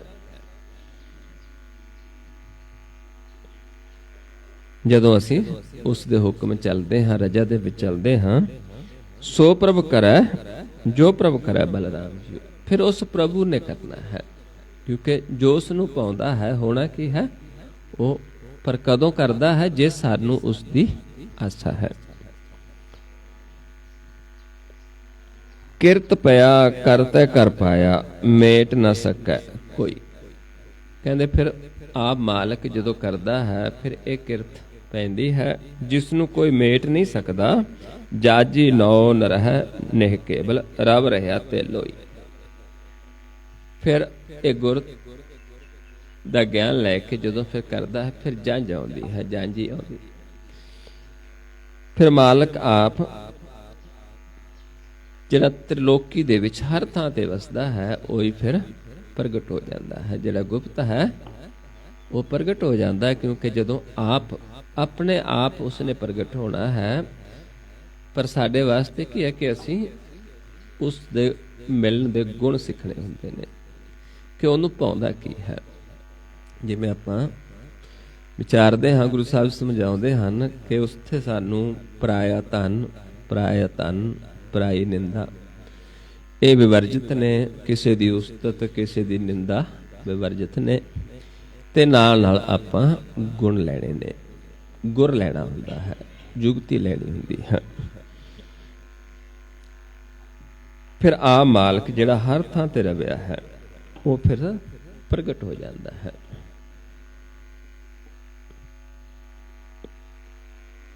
ਮਾਏ ਨਿਰਾਸੀ ਰੋਏ ਵਿਸ਼ੁੰਨੀ, ਬਾਲੀ ਬਾਲੈ ਹਿਤੇ। ਜਿਵੇਂ ਸਮਝਾਉਂਦੇ ਨੇ ਕਿ ਜਿਹੜਾ ਜੀਵ ਇਸ ਮਾਇਆ ਦੇ ਵੱਲੋਂ ਨਿਰਾਸ਼ ਹੁੰਦਾ ਹੈ, ਸੰਸਾਰ ਵੱਲੋਂ ਨਿਰਾਸ਼ ਹੁੰਦਾ ਹੈ, ਤੇ ਉਸ ਵਿਛੋੜੇ ਦੇ ਵਿੱਚ ਰੋਂਦਾ ਹੈ ਤੇ ਪਿਆਰ ਪੈਂਦਾ ਹੈ ਉਸ ਪ੍ਰਭੂ ਦੇ ਬਾਰੇ। ਜਿਵੇਂ ਇੱਕ ਲੜਕੀ ਲੜਕੇ ਨੂੰ ਪਿਆਰ ਕਰਦੀ ਹੈ, ਵਿਛੋੜੇ ਵਿੱਚ ਰੋਂਦੀ ਹੈ, ਏਦਾਂ ਹੀ ਜਦੋਂ ਸਾਡਾ ਮਨ ਇਸ ਸੰਸਾਰ ਦੇ ਨਾਲੋਂ ਟੁੱਟਦਾ ਹੈ ਤੇ ਉਸ ਦੇ ਵਿਛੋੜੇ ਦੇ ਵਿੱਚ ਬਿਰਲਾਪ ਕਰਦਾ ਹੈ, ਉਸ ਪ੍ਰਭੂ ਦੇ ਨਾਲ ਅੰਦਰ ਪਿਆਰ ਪੈਦਾ ਹੁੰਦਾ ਹੈ। ਨਾਨਕ ਸਾਜ ਸ਼ਬਦ ਸੁਖ ਮਹਿਲੀ, ਗੁਰ ਚਰਨੀ ਪ੍ਰਭ ਚਿਤ। ਫਿਰ ਕਹਿੰਦੇ ਦੱਸਦੇ ਨੇ ਵੀ ਸੱਚੇ ਸ਼ਬਦ ਦੁਆਰਾ ਇਸ ਮਹਿਲ ਦੇ ਵਿੱਚ ਸੁਖ ਪ੍ਰਾਪਤ ਹੁੰਦਾ ਹੈ। ਜਦੋਂ ਅਸੀਂ ਗੁਰ ਦੇ ਚਰਨੀ ਮਨ ਨੂੰ ਲਾਉਂਦੇ ਹਾਂ, ਗੁਰ ਨੂੰ ਚਰਨਾਂ ਨੂੰ ਮਨ ਚਿੱਤ ਵਿੱਚ ਵਸਾ ਲੈਂਦੇ ਹਾਂ, ਫਿਰ ਗੁਰ ਦੁਆਰਾ ਅਸੀਂ ਕਿੱਥੇ ਵਸਦੇ ਹਾਂ? ਇਸ ਮਹਿਲ ਦੇ ਵਿੱਚ। ਇਹ ਸੱਚਾ ਮਹਿਲ ਹੈ, ਸੂਖ ਮਹਿਲ। ਜਾ ਕੇ ਊਚ ਦੁਆਰੇ ਤਾਂ ਮੈਂ ਵਾਸੇ ਭਗਤ ਪਿਆਰੇ। ਇਹ ਦੂਰ ਨਹੀਂ ਹੈ, ਇੱਥੇ ਹੈ ਸਾਹਮਣੇ। ਇਹ ਆਪਾਂ ਕਿਉਂ ਰੱਖਿਆ? ਕਿਉਂਕਿ ਗੁਰੂ ਸਾਹਿਬਾਂ ਨੇ ਸਾਨੂੰ ਸਮਝਾਇਆ ਹੈ ਕਿ ਮਨਮੁਖਾਂ ਦੇ ਵਾਸਤੇ ਇਹ ਭਵਸਾਗਰ ਹੈ, ਗੁਰਸਿੱਖਾਂ ਦੇ ਵਾਸਤੇ, ਗੁਰਮੁਖਾਂ ਦੇ ਵਾਸਤੇ ਇਹ ਅੰਮ੍ਰਿਤ ਸਰੋਵਰ ਹੈ। ਇਹ ਜਿਹੜਾ ਮਨਮੁਖਾਂ ਦੇ ਵਾਸਤੇ ਸਰੋਵਰ ਹੈ, ਆਪਣਾ ਭਵਸਾਗਰ ਹੈ, ਜਿਹਦੇ ਵਿੱਚ ਸਤਿਗੁਰ ਨੇ ਆਪਣਾ ਬੇੜਾ ਖੜਾਇਆ ਹੈ ਡੁੱਬਦਿਆਂ ਨੂੰ ਤਾਰਨ ਦੇ ਵਾਸਤੇ। ਤੇ ਜਿਹੜੇ ਗੁਰਮੁਖ ਨੇ ਉਹਨਾਂ ਦੇ ਵਾਸਤੇ ਇਹ ਅੰਮ੍ਰਿਤ ਸਰੋਵਰ ਹੈ। ਕਿਉਂਕਿ ਜਦੋਂ ਮਨ ਸਾਡਾ ਪ੍ਰਕਾਸ਼ ਹੋ ਗਿਆ, ਭਵਸਾਗਰ ਚ ਕੌਣ ਡੁੱਬਦਾ ਹੈ? ਅਸਥੂਲ। ਜਿੰਨੀ ਦੇਰ ਮਨ ਅਸਥੂਲ ਹੈ ਉਹ ਡੁੱਬੇਗਾ ਭਵਸਾਗਰ ਦੇ। ਜਦ ਮਨ ਪ੍ਰਕਾਸ਼ ਹੋ ਗਿਆ, ਪ੍ਰਕਾਸ਼ ਡੁੱਬਦਾ ਨਹੀਂ ਹੈ। ਇਸ ਕਰਕੇ ਫਿਰ ਸਾਡੇ ਵਾਸਤੇ ਭਵਸਾਗਰ ਨਹੀਂ ਰਹਿ ਜਾਂਦਾ, ਅੰਮ੍ਰਿਤ ਸਰੋਵਰ ਹੋ ਜਾਂਦਾ ਹੈ। ਇਸ ਸੰਸਾਰ ਤੁਮ ਦੇਖਦੇ ਇਹ ਹਰ ਕਾ ਰੂਪ ਹੈ, ਹਰ ਰੂਪ ਨਦਰੀ ਆਇਆ।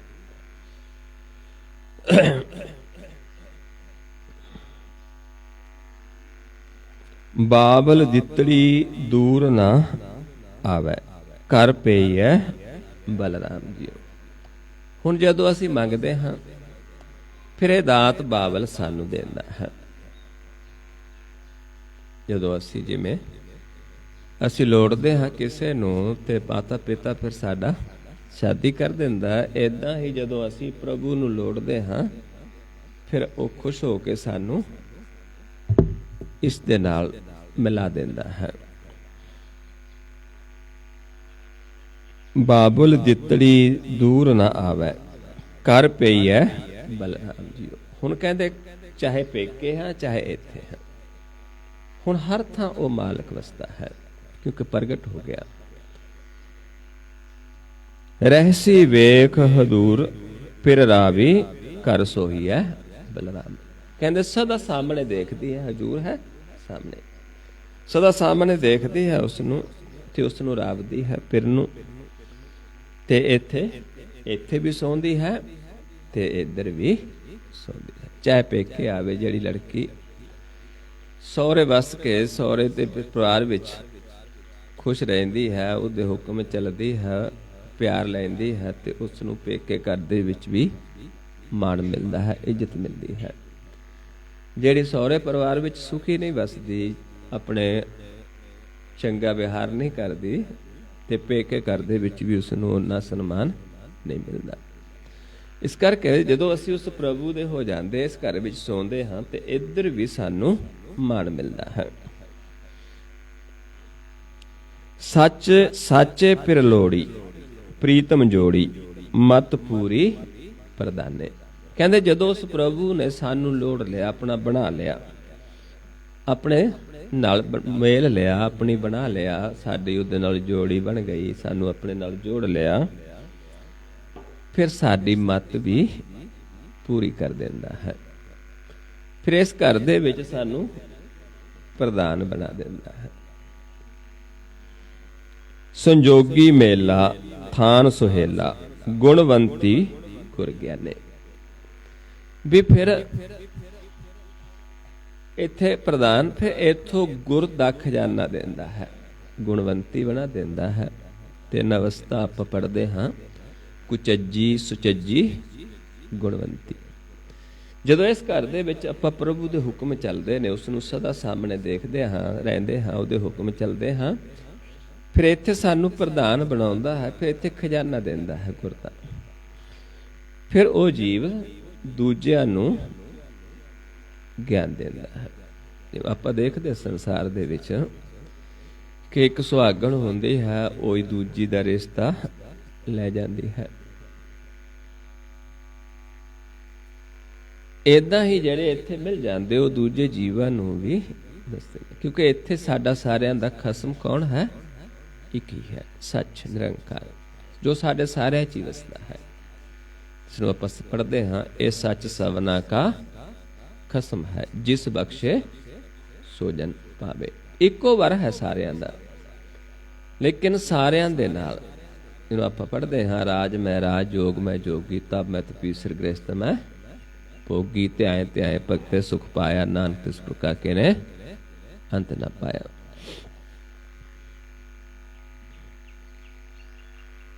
ਫਿਰ ਉਹ ਗੁਣਵੰਤੀ ਹੈ, ਉਹ ਗੁਰ ਦਾ ਗਿਆਨ ਦਿੰਦੀ ਹੈ। ਸਜੋਗੀ ਮੇਲਾ ਥਾਨ ਸੁਹੇਲਾ, ਕਿੱਥੇ ਜਾ ਕੇ?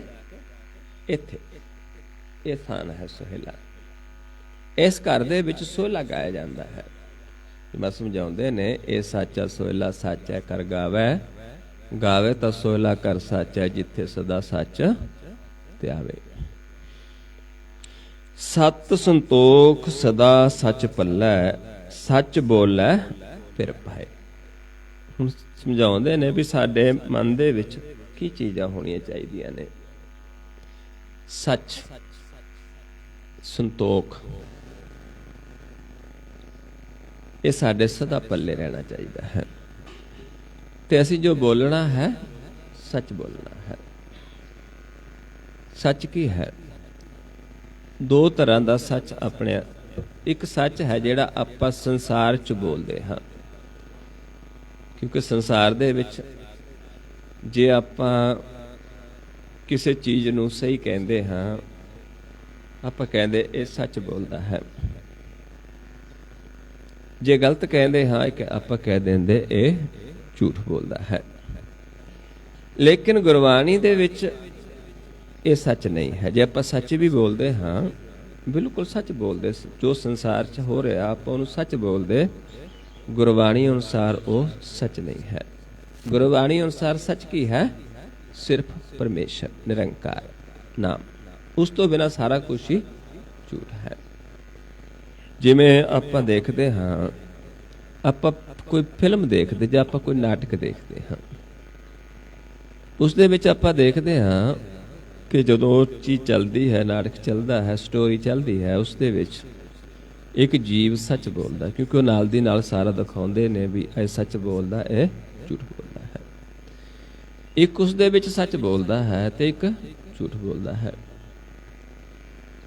ਪਰ ਜਦੋਂ ਆਪਾਂ ਉਸ ਨੂੰ ਸਮਝਾਂਗੇ ਕਿ ਉਹਨਾਂ 'ਚ ਸੱਚ ਕੋਈ ਵੀ ਨਹੀਂ ਬੋਲਦਾ, ਕਿਉਂਕਿ ਜੋ ਉਹਦੇ ਵਿੱਚ ਕੋਈ ਮਾਂ-ਬਾਪ ਬਣਿਆ ਹੁੰਦਾ ਉਹ ਵੀ ਝੂਠੇ ਹੁੰਦੇ ਨੇ ਕੁਝ ਸਮੇਂ ਵਾਸਤੇ, ਤੇ ਜੋ ਵੀ ਉਹ ਕਰਦੇ ਨੇ ਸਾਰਾ ਕੁਝ ਝੂਠ ਹੀ ਹੁੰਦਾ ਹੈ।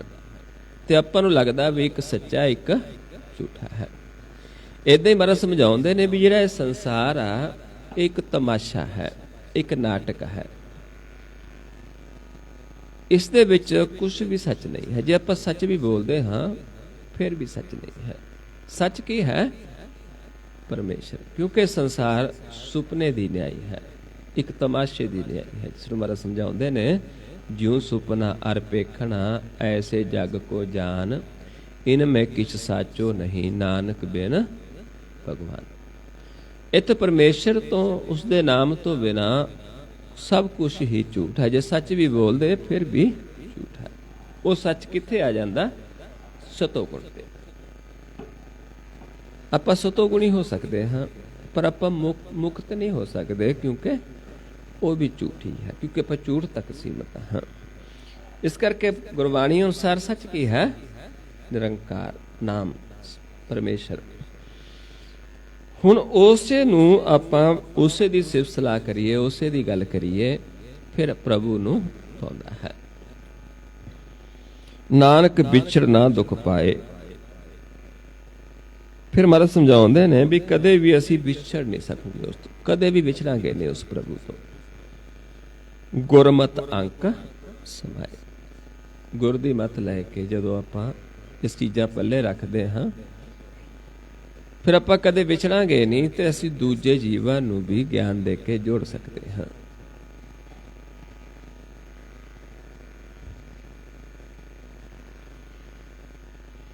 ते जे आपां ये नहीं करते, जो गुरबाणी च सानूं समझाया गुरु साहिबानां ने, भी ये जिहड़ा जीवन है अपना, ये आपां नूं मुक्ति दे वास्ते मिलिया है। मुक्ति तां होएगी जे आपां उस प्रभु नूं अपनावांगे, वो सानूं सुहागण बना लेगा। आपां दोबारा होर घर दे विच नहीं जावांगे। जे आपां ये नहीं करते, आपां गुरमुख नहीं बनते, आपां ज्ञान नहीं लैंदे, ते फिर साडी हालत की होनी है, वो भी सानूं समझाउंदे ने।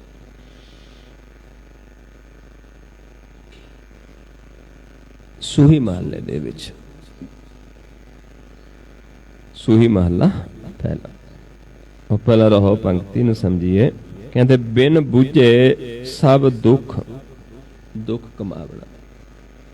जब तक आप बुझिया नहीं, जिवें नाम है, नाम भी ते परमेश्वर भी ये बुझण दे विच हन, क्योंकि ये कहण कहाउण दे विच नहीं है, ये अखरां तो निर्लेप है। इसनूं आपां बुझना है।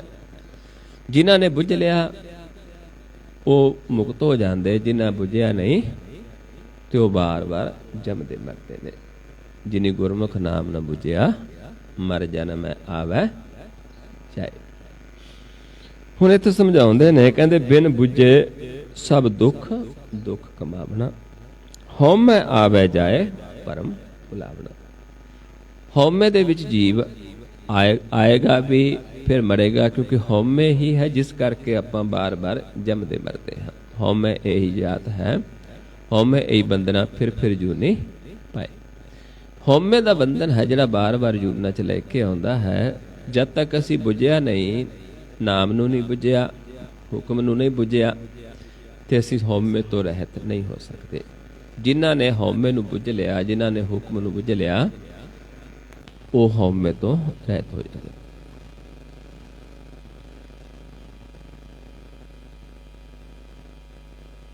नानक हुक्म जे बुझै, तां हौमै कहे ना कोई। हुण समझाउंदे ने, कहंदे ਜਿਹੜੇ फिर हौमे दे विच आवण जावण दे विच फसे ने, जिन्हां ने बुझिया नहीं, उन्हां नूं दुख ही दुख कमाउणा पैंदा है। की हालत होनी है उन्हां दी? ਜਿਉ ਆਰਨ ਲੋਹਾ ਪਾਏ ਭੰਨ ਕਢਾਈਏ। ਕਹਿੰਦੇ ਵੀ ਜਿਵੇਂ ਆਪਾਂ ਦੇਖਦੇ ਹਾਂ ਪਪੱਠੀ ਬਲਦੀ ਹੈ, ਉਹਦੇ ਵਿੱਚ ਲੋਹਾ ਰੱਖਦੇ ਹਾਂ, ਗਰਮ ਕਰਦੇ ਹਾਂ, ਫਿਰ ਉਸ ਨੂੰ ਕੱਢਦੇ ਹਾਂ, ਉਸ ਦਾ ਕੁਛ ਤਿਆਰ ਕਰਦੇ ਹਾਂ, ਭਾਂਡਾ ਕੁਛ ਵੀ ਤਿਆਰ ਕਰਨਾ ਹੋਵੇ, ਉਸ ਨੂੰ ਪਹਿਲਾਂ ਅੱਗ ਦੇ ਵਿੱਚ ਗਰਮ ਕਰਦੇ ਹਾਂ, ਸੇਕ ਪੂਰਾ ਲਾਲ ਹੋਏ ਤੇ ਇਦਾਂ ਹੀ ਕਹਿੰਦੇ ਤਿਉ ਸਾਕਤ ਜੋਨੀ ਪਾਏ ਪਵੈ ਪਵਾਈਏ। ਇਦਾਂ ਹੀ ਸਾਡਾ ਜਿਹੜਾ ਸਾਕਤ ਮਨ ਹੈ, ਉਸ ਨੂੰ ਫਿਰ ਜੂਨਾਂ ਦੇ ਵਿੱਚ ਜਾਣਾ ਪੈਂਦਾ ਹੈ। ਉਸ ਨੂੰ ਵੀ ਗਰਭ ਜੂਨ, ਜਿੱਥੇ ਅਗਨ ਹੀ ਹੈ, ਜਿੱਥੇ ਹਰ ਵਕਤ 37-38 ਡਿਗਰੀ ਟੈਂਪਰੇਚਰ ਰਹਿੰਦਾ ਹੈ, ਉੱਥੇ ਉਸ ਨੂੰ ਪਾ ਦਿੱਤਾ ਜਾਂਦਾ ਹੈ। ਇਸ ਕਰਕੇ ਉਸ ਨੂੰ ਵਾਰ-ਵਾਰ ਫਿਰ ਗਰਭ ਦੇ ਵਿੱਚ ਫਿਰ ਗਾਲ ਦਿੰਦੇ, ਫਿਰ ਉਸ ਨੂੰ ਗਰਭ 'ਚ ਪਾ ਦਿੰਦੇ, ਫਿਰ ਗਰਭ 'ਚ ਗਾਲ ਦਿੰਦੇ, ਫਿਰ ਪਾ ਦਿੰਦੇ। ਜਿਵੇਂ ਮਾਤਾ ਦਾ ਗਰਭ ਹੈ, ਉਵੇਂ ਸੰਸਾਰ ਦੇ ਵਿੱਚ ਬਾਹਰ ਮਾਇਆ ਦਾ ਗਰਭ ਹੈ। ਕਿਉਂਕਿ ਜੇ ਇਸ ਦਾ ਜਨਮ ਹੋਣਾ ਹੈ ਮਨ ਦਾ, ਜੇ ਮਨ ਦੀ ਜੋਤ ਨੇ ਪ੍ਰਗਟ ਹੋਣਾ ਹੈ ਤਾਂ ਉਹ ਮਨੁੱਖ ਜਨਮ ਦੇ ਵਿੱਚ ਆ ਕੇ ਹੀ ਗੁਰ ਦੇ ਗਿਆਨ ਦੁਆਰਾ ਪ੍ਰਗਟ ਹੁੰਦੀ ਹੈ। ਗੁਰ ਪ੍ਰਸਾਦੀ ਸ਼ਿਵ ਕਰ ਜੰਮੈ ਵਿੱਚੋਂ ਸਖਤ ਗਵਾਏ, ਮੁਖ ਦੁਆਰਾ ਸੋਈ ਪਾਏ ਜੇ ਵਿੱਚੋਂ ਆਪ ਗਵਾਏ। ਤੂੰ ਗੁਰਮੁਖ ਰੱਖਣ ਹਾਰ ਹਰ ਨਾਮ ਧਿਆਈਐ। ਤੇ ਜਿਹੜੇ ਹਰੀ ਦੇ ਨਾਮ ਨੂੰ ਧਿਆਉਂਦੇ ਨੇ ਤੂੰ ਉਹਨਾਂ ਨੂੰ ਰੱਖ ਲੈਂਦਾ ਹੈ ਤੇ ਦੂਜਿਆਂ ਨੂੰ ਤੂੰ ਸਜ਼ਾ ਦਿੰਦਾ ਹੈ। ਮੇਲਾ ਤੁਝੇ ਰਜਾਏ ਸ਼ਬਦ ਕਮਾਈਐ। ਜਿਹੜੇ ਉਹਦੀ ਰਜਾ ਚੱਲਦੇ ਨੇ ਉਹ ਫਿਰ ਦੂਜਿਆਂ ਨੂੰ ਮਿਲਾਉਂਦੇ ਨੇ। ਜਿਹੜੇ ਗੁਰਮੁਖ ਨਾਮ ਤੇ ਆਉਂਦੇ ਨੇ, ਜਿਨ੍ਹਾਂ ਨੂੰ ਆਪ ਰੱਖਣ ਹਾਰ ਮਾਲਕ ਹੈ, ਉਹ ਦੂਜਿਆਂ ਨੂੰ ਵੀ ਮੇਲਦੇ ਨੇ ਤੇ ਉਹ ਫਿਰ ਸ਼ਬਦ ਦਿੰਦੇ ਨੇ। ਜੇ ਸ਼ਬਦ ਕਮਾਈਏ ਤੇ ਆਪਾਂ ਵੀ ਮਿਲ ਸਕਦੇ ਹਾਂ। ਤੂੰ ਕਰ ਕਰ ਵੇਖੈ ਆਪ ਦੇ ਸੋ ਪਾਈਐ। ਸਮਝਾਉਂਦੇ ਨੇ ਕਿ ਆਪ ਕਰ ਕਰਕੇ ਦੇਖਦਾ, ਜਿਨ੍ਹਾਂ ਨੂੰ ਇਹ ਗਿਆਨ ਦਿੰਦਾ ਹੈ ਉਸ ਨੂੰ ਪ੍ਰਾਪਤ ਕਰਦੇ ਨੇ। ਤੂੰ ਦੇਖੈ ਥਾਪ ਉਥਾਪ ਦਰ ਬਿਨਾਈਐ। ਥਾਪਣ ਵਾਲਾ ਤੇ ਉਥਾਪਣ ਵਾਲਾ, ਜਿਵੇਂ ਸੰਸਾਰ ਨੂੰ ਪੈਦਾ ਕਰਨ ਵਾਲਾ ਹੈ ਤੇ ਸੰਸਾਰ ਨੂੰ ਨਾਸ਼ ਕਰਨ ਵਾਲਾ ਹੈ, ਏਦਾਂ ਹੀ ਸਾਡੀ ਜੋਤ ਨੂੰ ਥਾਪਦਾ ਵੀ ਆਪ ਹੈ ਤੇ ਉਥਾਪਦਾ ਵੀ ਆਪ ਹੈ। ਕਿਉਂਕਿ ਮਨ ਨੂੰ ਅਸਥੂਲ ਵੀ ਉਹ ਬਣਾ ਦਿੰਦਾ ਹੈ। ਕਦੋਂ ਬਣਦਾ ਮਨ ਅਸਥੂਲ? ਜਦੋਂ ਲਿਵ ਟੁੱਟਦੀ ਹੈ। ਤੇ ਫਿਰ ਜਦੋਂ ਮਨ ਨੂੰ ਪ੍ਰਕਾਸ਼ ਰੂਪ ਕਰਦਾ ਹੈ, ਲਿਵ ਜੋੜ ਕੇ ਪ੍ਰਕਾਸ਼ ਰੂਪ ਵੀ ਆਪ ਕਰਦਾ ਹੈ। ਇੱਥੇ ਸੰਸਾਰੀ ਨਹੀਂ, ਇੱਥੇ ਮਨ ਦੀ ਚਲਦੀ ਹੈ ਵੀ ਮਨ ਨੂੰ ਕਿਵੇਂ ਆਪ ਥਾਪਦਾ ਹੈ, ਆਪ ਉਹ ਥਾਪਦਾ ਹੈ। ਪਰ ਕਿੰਨਾਂ ਨੂੰ ਕਰਦਾ ਹੈ? ਜਿਹੜੇ ਇਸ ਦਰ ਤੇ ਜਾਂਦੇ ਨੇ। ਦਰ ਬਿਨਾਈ ਦੇਹੀ ਹੋਵਗ ਖਾਕ ਪਵਨ ਉਡਾਈਐ। ਇੱਧਰ ਦੇ ਜਿਹੜਾ ਦੇਹ ਹੈ ਸਾਡੀ 9 ਦਰਾਂ ਦੀ ਦੇਹ, ਇੱਥੋਂ ਜਿਹੜਾ ਇਹ ਹੈ ਇਹ ਅਬਿਨਾਸ਼ੀ ਹੈ। ਇੱਥੇ 9 ਦਰਾਂ ਦਾ ਜਿਹੜਾ ਸਰੀਰ ਹੈ ਸਾਡਾ ਇਹ ਨਾਸਵਾਨ ਹੈ, ਇਸਨੇ ਮਿੱਟੀ ਹੋ ਜਾਣਾ ਹੈ। ਇਸ ਕਰਕੇ ਸਮਝਾਉਂਦੇ ਨੇ, ਕਹਿੰਦੇ ਦੇਹੀ ਹੋਵਗ ਖਾਕ ਪਵਨ ਉਡਾਈਐ। ਕਹਿੰਦੇ ਇਹਨੇ ਮਿੱਟੀ ਹੋ ਜਾਣਾ ਹੈ, ਪੌਣ ਇਹਦੇ ਚੋਂ ਨਿਕਲ ਜਾਣੀ ਹੈ, ਇਸ ਸਰੀਰ ਨੇ ਮਿੱਟੀ ਹੋ ਜਾਣਾ ਹੈ। ਇਹ ਕਿੱਥੇ ਕਰ ਔਤਾਕ ਮਹਿਲ ਨਾ ਪਾਈਏ। ਤੇ ਐਸ ਘਰ ਦਾ ਗਿਆਨ ਨਹੀਂ ਜਿੱਥੇ ਮਾਲਕ ਵਸਦਾ ਹੈ। ਇਹ ਘਰ ਦਾ ਸੋਝੀ ਨਹੀਂ ਲੈਂਦੇ ਤੇ ਇਹ ਸਰੀਰ ਨੇ ਨਾਸ ਹੋ ਜਾਣਾ। ਮਨ ਕਿੱਥੇ ਜਾਏਗਾ? ਇਹ ਮਹਿਲ ਚ ਜਾਏਗਾ ਨਹੀਂ, ਕਿੱਥੇ ਜਾਏਗਾ? ਐਸ ਰਸਤੇ ਨੂੰ। ਆ ਧਰਮਰਾਜ ਦਾ ਇਲਾਕਾ ਇੱਥੇ ਆਪ ਹੈ। ਇਸ ਪਾਸੇ ਆਪਣੇ ਦਾ ਆਪਾਂ ਸੁਣਿਆ ਹੋਊਗਾ ਕਿ ਜਦੋਂ ਗੁਰੂ ਨਾਨਕ ਸਾਹਿਬ ਜੀ ਸੰਸਾਰ 'ਚ ਆਏ ਸੀ, ਪ੍ਰਗਟ ਹੋਏ, ਤੇ ਕੁਝ ਲੋਕ ਜਿਹੜੇ ਸੂਰਜ ਵੱਲ ਨੂੰ ਪਾਣੀ ਦੇ ਰਹੇ ਸੀ ਤੇ ਗੁਰੂ ਨਾਨਕ ਸਾਹਿਬ ਮਹਾਰਾਜ ਵੀ ਉੱਥੇ ਚਲੇ ਗਏ ਤੇ ਉਹਨਾਂ ਦੇਖਿਆ, ਪੁੱਛਣ ਲੱਗੇ ਵੀ ਤੁਸੀਂ ਨਾ, ਉਹ ਦੇਖਿਆ ਵੀ ਇਹ ਸੂਰਜ ਚੜ੍ਹਦੇ ਨੂੰ ਪਾਣੀ ਦੇ ਰਹੇ ਨੇ ਤੇ ਗੁਰੂ ਨਾਨਕ ਸਾਹਿਬ ਜੀ ਨੇ ਪੱਛਮ ਵਾਲੇ ਪਾਸੇ ਨੂੰ, ਛਿਪ ਦੇ ਪਾਸੇ ਨੂੰ ਪਾਣੀ ਦੇਣਾ ਸਿੱਟਣਾ ਸ਼ੁਰੂ ਕਰ ਦਿੱਤਾ। ਤੇ ਉਹ ਆ ਕੇ ਗੁਰੂ ਨਾਨਕ ਸਾਹਿਬ ਜੀ ਨੂੰ ਪੁੱਛਣ ਲੱਗੇ ਵੀ ਤੁਸੀਂ ਕੀ ਕਰਦੇ ਹੋ?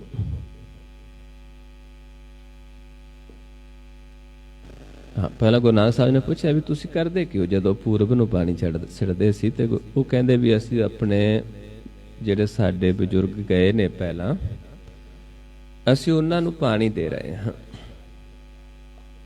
ਜੋ ਬਜ਼ੁਰਗ ਮਰੇ ਨੇ ਉਹਨਾਂ ਨੂੰ ਅਸੀਂ ਪਾਣੀ ਦੇ ਰਹੇ ਹਾਂ। ਤੇ ਗੁਰੂ ਨਾਨਕ ਸਾਹਿਬ ਨੇ ਛਿਪਦੇ ਨੂੰ ਸਿੱਟਣਾ ਸ਼ੁਰੂ ਕਰ ਦਿੱਤਾ ਤੇ ਉਹ ਪੁੱਛਣ ਲੱਗੇ ਵੀ ਤੁਸੀਂ ਕੀ ਕਰਦੇ?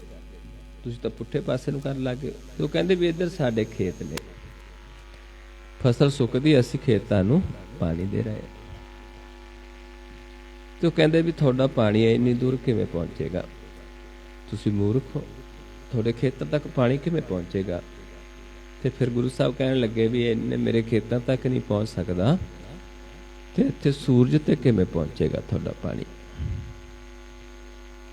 ਹੁਣ ਇਹ ਸੂਰਜ ਦੇ ਪਾਸੇ, ਕਿਉਂਕਿ ਸੂਰਜ ਦੇ ਪਾਸੇ ਇਹ ਸੂਰਜ ਵਾਲਾ ਪਾਸੇ, ਇਸ ਪਾਸੇ ਧਰਮਰਾਜ ਦਾ ਇਲਾਕਾ ਹੈ। ਇਹ ਜਮ ਸਾਨੂੰ ਪਕੜ ਕੇ ਇੱਥੇ ਲੈ ਜਾਂਦੇ जे अपने पितरी भी असी पितरियां नूं पानी दी, पितरी हुंदे जिहड़े बजुर्ग अपने पहले संसार चों चले जाते ने, क्योंकि जिहड़े नाम ते आउंदे ने वो इत्थे मुक्त हो जाते ते दूजे इत्थे चले जाते, जिन्हां दी आपां फिर गत कराउण वास्ते जाते हाँ। पेवे जाता है, कोई हरिद्वार जाता है, ब्राह्मणों तो आपां गत करवाउण जाते हैं लोग भी साडे इस दी गत करो जी। हरिद्वार जाते हाँ, क्योंकि आही हरि दा द्वार है। इत्थे जाके तो अपनी गत हो सकती है, अपने पितरियां दी भी हो सकती है, पितरियां दा भी उद्धार हो सकता है। लेकिन जे असी कहीं भी उत्थे जाके ब्राह्मणों दे कोल आपां पितरियां दा उद्धार कर लूंगे, नहीं हो सकता। हाँ, इत्थे गुरु साहबा ने कहा भी आपां उस प्रभु नूं सदा देखांगे। फिर पहला तो साडा मन निर्मल होएगा, मन दे पाप खत्म होणगे, फिर साडा पितरियां दा भी उद्धार होएगा। जिस सिमरत किल विख सब नासै, पितरी होए उदारो, सो हर हर तुम सद ही जापो, जाका अंत न पारो। एक जापो है, एक जपना है, दो चीज़ों दे विच फर्क है। जापना हुंदा है देखना, जपना हुंदा है बोलना। जिवें आपां पढ़ते हैं, एक जपजी साहब पढ़ते हैं, एक जाप साहब पढ़ते हैं। इत्थे आपां सदा हरि नूं देखते रहना है। जदों आपां उस नूं देखते रहांगे, ध्यान लाउंदे रहांगे, उस नाल प्यार करांगे, पहलां तां साडा मन निर्मल हो जाता है, क्योंकि इसकी सेवा ही नज़रां द्वारा हुंदी है। ते फिर साडे पितरियां दा उद्धार हुंदा है। हुण वेदां शास्त्रां दे विच इह लिखिया है भी सूरज वाले पासे तुहाडे पितरी बसते ने, प्यासे ने, क्योंकि उत्थे अगन है ते उत्थे नाम रूपी जल भेजना सी उन्हां वास्ते, लेकिन इत्थे पानी सिड़दे जो कि उत्थे नहीं पहुंच सकदा, क्योंकि लिखिया सही है वेदां दे विच, पर पता नहीं, इस करके जीव बारी पखंड ही करदे भी इत्थों सिटिया सूरज ते पानी पहुंच जाएगा। वो कोई दूर नहीं है, सूरज अपने ये नेत्र नूं सूरज कहा, इसनूं चंद्रमा कहा, इस पासे ही साडे असीं इसे पासे धर्मराज वसदा है, दूर नहीं, सामने जिहड़ा साडियां चंगियाइयां बुराइयां नूं बचदा है, जिसनूं आपां पढ़दे हां, चंगियाइयां बुराइयां वाचै धर्म हदूर, करमी आपो अपनी के नेड़े। हुण आपां ध्या के इत्थे वसदे अपने पितरी जिहड़े धर्मराज दे, जिन्हें धर्मराज फिर उन्हां नूं सज़ा दे के नरकां च भेजदा, इत्थे उन्हां दा सारा लेखा जोखा है। सिर्फ एक मनुख है जिहड़ा गुर दे ज्ञान द्वारा इस मार्ग नूं छड्ड के इस रस्ते ते चल के अपने लेखे दे कागज पढ़ सकता है। जदों गुरमुखां कोल जाके ज्ञान लैंदे हाँ, ते फिर उस दे कागज सारे फटदे ने। धर्मराज दर कागद फारे, जन नानक लेखा समझदा। भी जदों असीं समझ लैंदे, असीं किहड़ा लेखा लिखना शुरू कर देंदे, नाम दा। त्रै गुणां दे लेखे नूं छड्ड के जदों असीं मालक च ध्यान लाउंदे, प्रभु च ध्यान लाउंदे हाँ, नाम च ध्यान लाउंदे हाँ, फिर साडा लेखा इत्थे नहीं हुंदा त्रै गुणां दे विच, क्योंकि त्रै गुण माया दे ने, इह नाम दे दास ने सारे ही। इत्थे दी बाणी जिहड़ी है इहनूं कहंदे ने पवन बिंब अग्नि की बाणी, तीनों नाम के दासां। इत्थे प्रकाश है, नाम भी प्रकाश, परमेश्वर प्रकाश। जदों परमेश्वर प्रकाश च ध्यान लगदा साडा, फिर इधरला लेखा खत्म हो जाता है। जिसनूं महाराज समझाउंदे ने, लेखा पढ़िए नाम फिर लेख ना होई, पुछ न सकै कोई हर दर सद टोई, आनंद धुनी दर वजदे। इत्थे फिर सानू इस घर दे विच शोभा प्राप्त होंदी है। फिर पुछ नहीं हुंदी, फिर लेखा नहीं पुछदा कोई।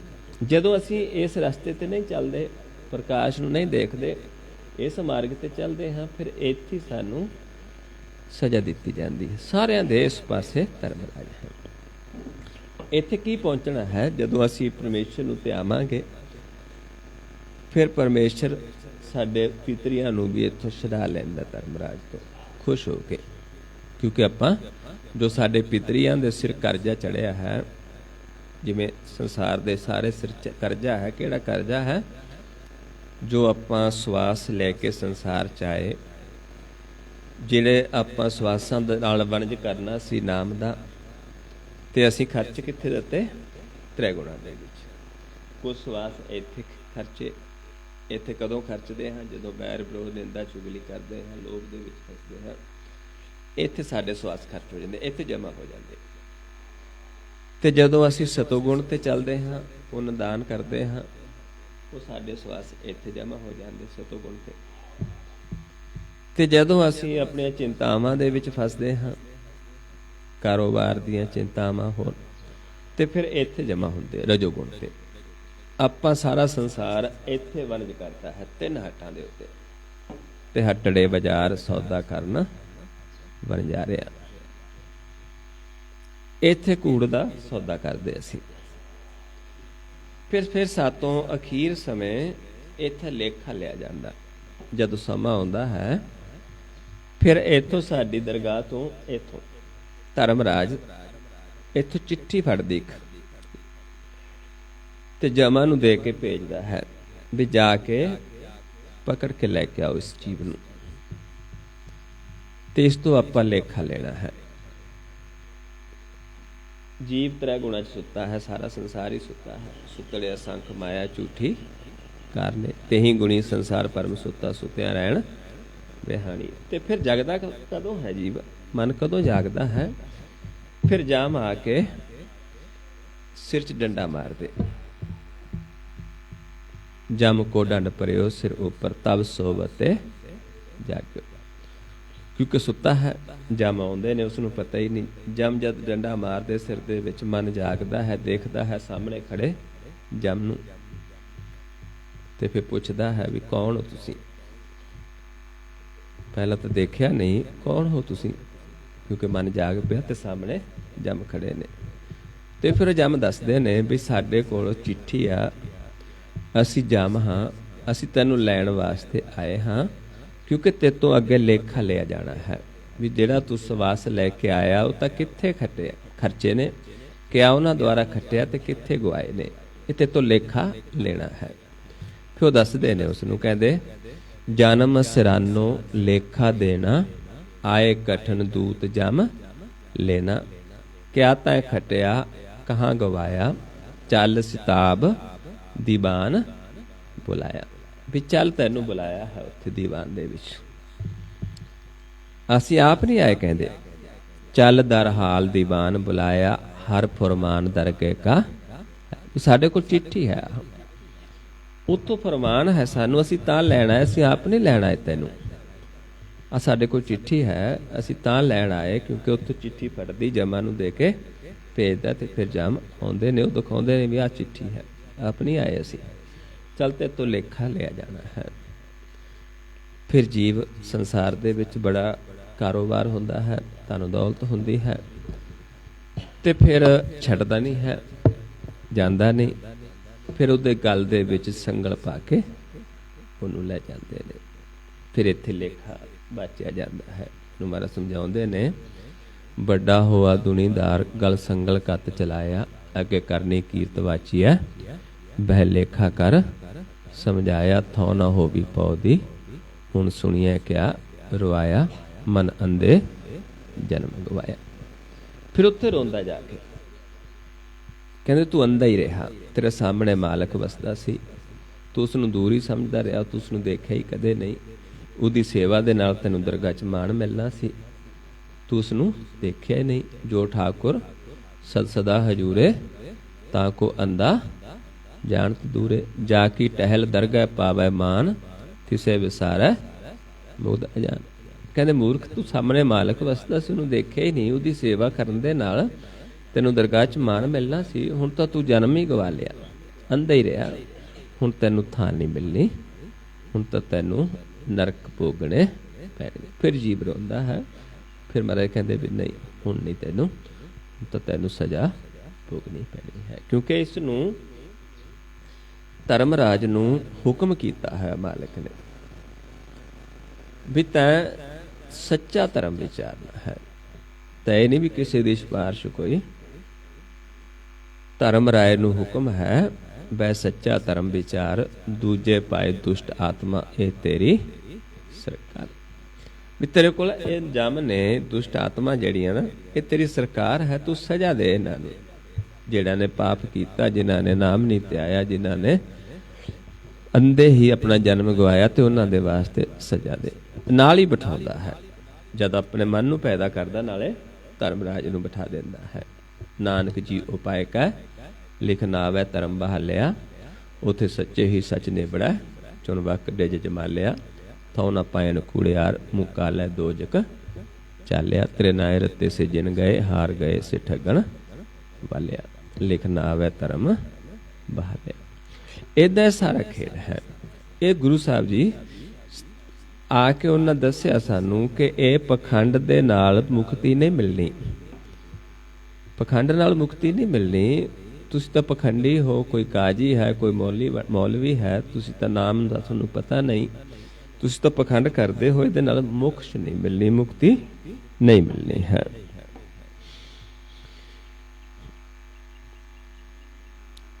ਦੇਹੋ ਦੀ ਵੀ ਅੰਧਕੋਰ ਕਬ ਮੁਹਾਈਐ। ਕਹਿੰਦੇ ਸਮਝਾਉਂਦੇ ਨੇ ਕਿ ਅਗਿਆਨਤਾ ਦਾ ਅੰਧੇਰਾ ਹੈ ਜੀਵਾਂ ਦੇ ਵਿੱਚ। ਬੇਸ਼ੱਕ 2 ਦੀਵੇ ਵੀ ਦਿੱਤੇ ਨੇ ਮਾਲਕ ਨੇ ਆਪਾਂ ਨੂੰ, 2 ਦੀਵੇ ਮਾਲਕ ਨੇ ਦਿੱਤੇ ਨੇ, ਪਰ ਆਪਾਂ ਨੂੰ ਇਹ ਜਗਾਉਣੇ ਨਹੀਂ ਆਉਂਦੇ। ਇਸ ਕਰਕੇ ਸਾਨੂੰ ਚੋਰ ਲੁੱਟਦੇ ਨੇ।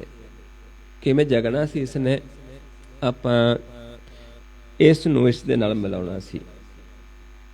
ਜਿਵੇਂ ਆਪਾਂ ਦੇਖਦੇ ਹਾਂ ਕਿ ਆਪਾਂ ਬੱਲਬ ਜਗਾਉਂਦੇ ਹਾਂ, 2 ਤਾਰਾਂ ਜਦੋਂ ਜੋੜਦੇ ਹਾਂ ਬੱਲਬ ਜਗ ਪੈਂਦਾ ਹੈ।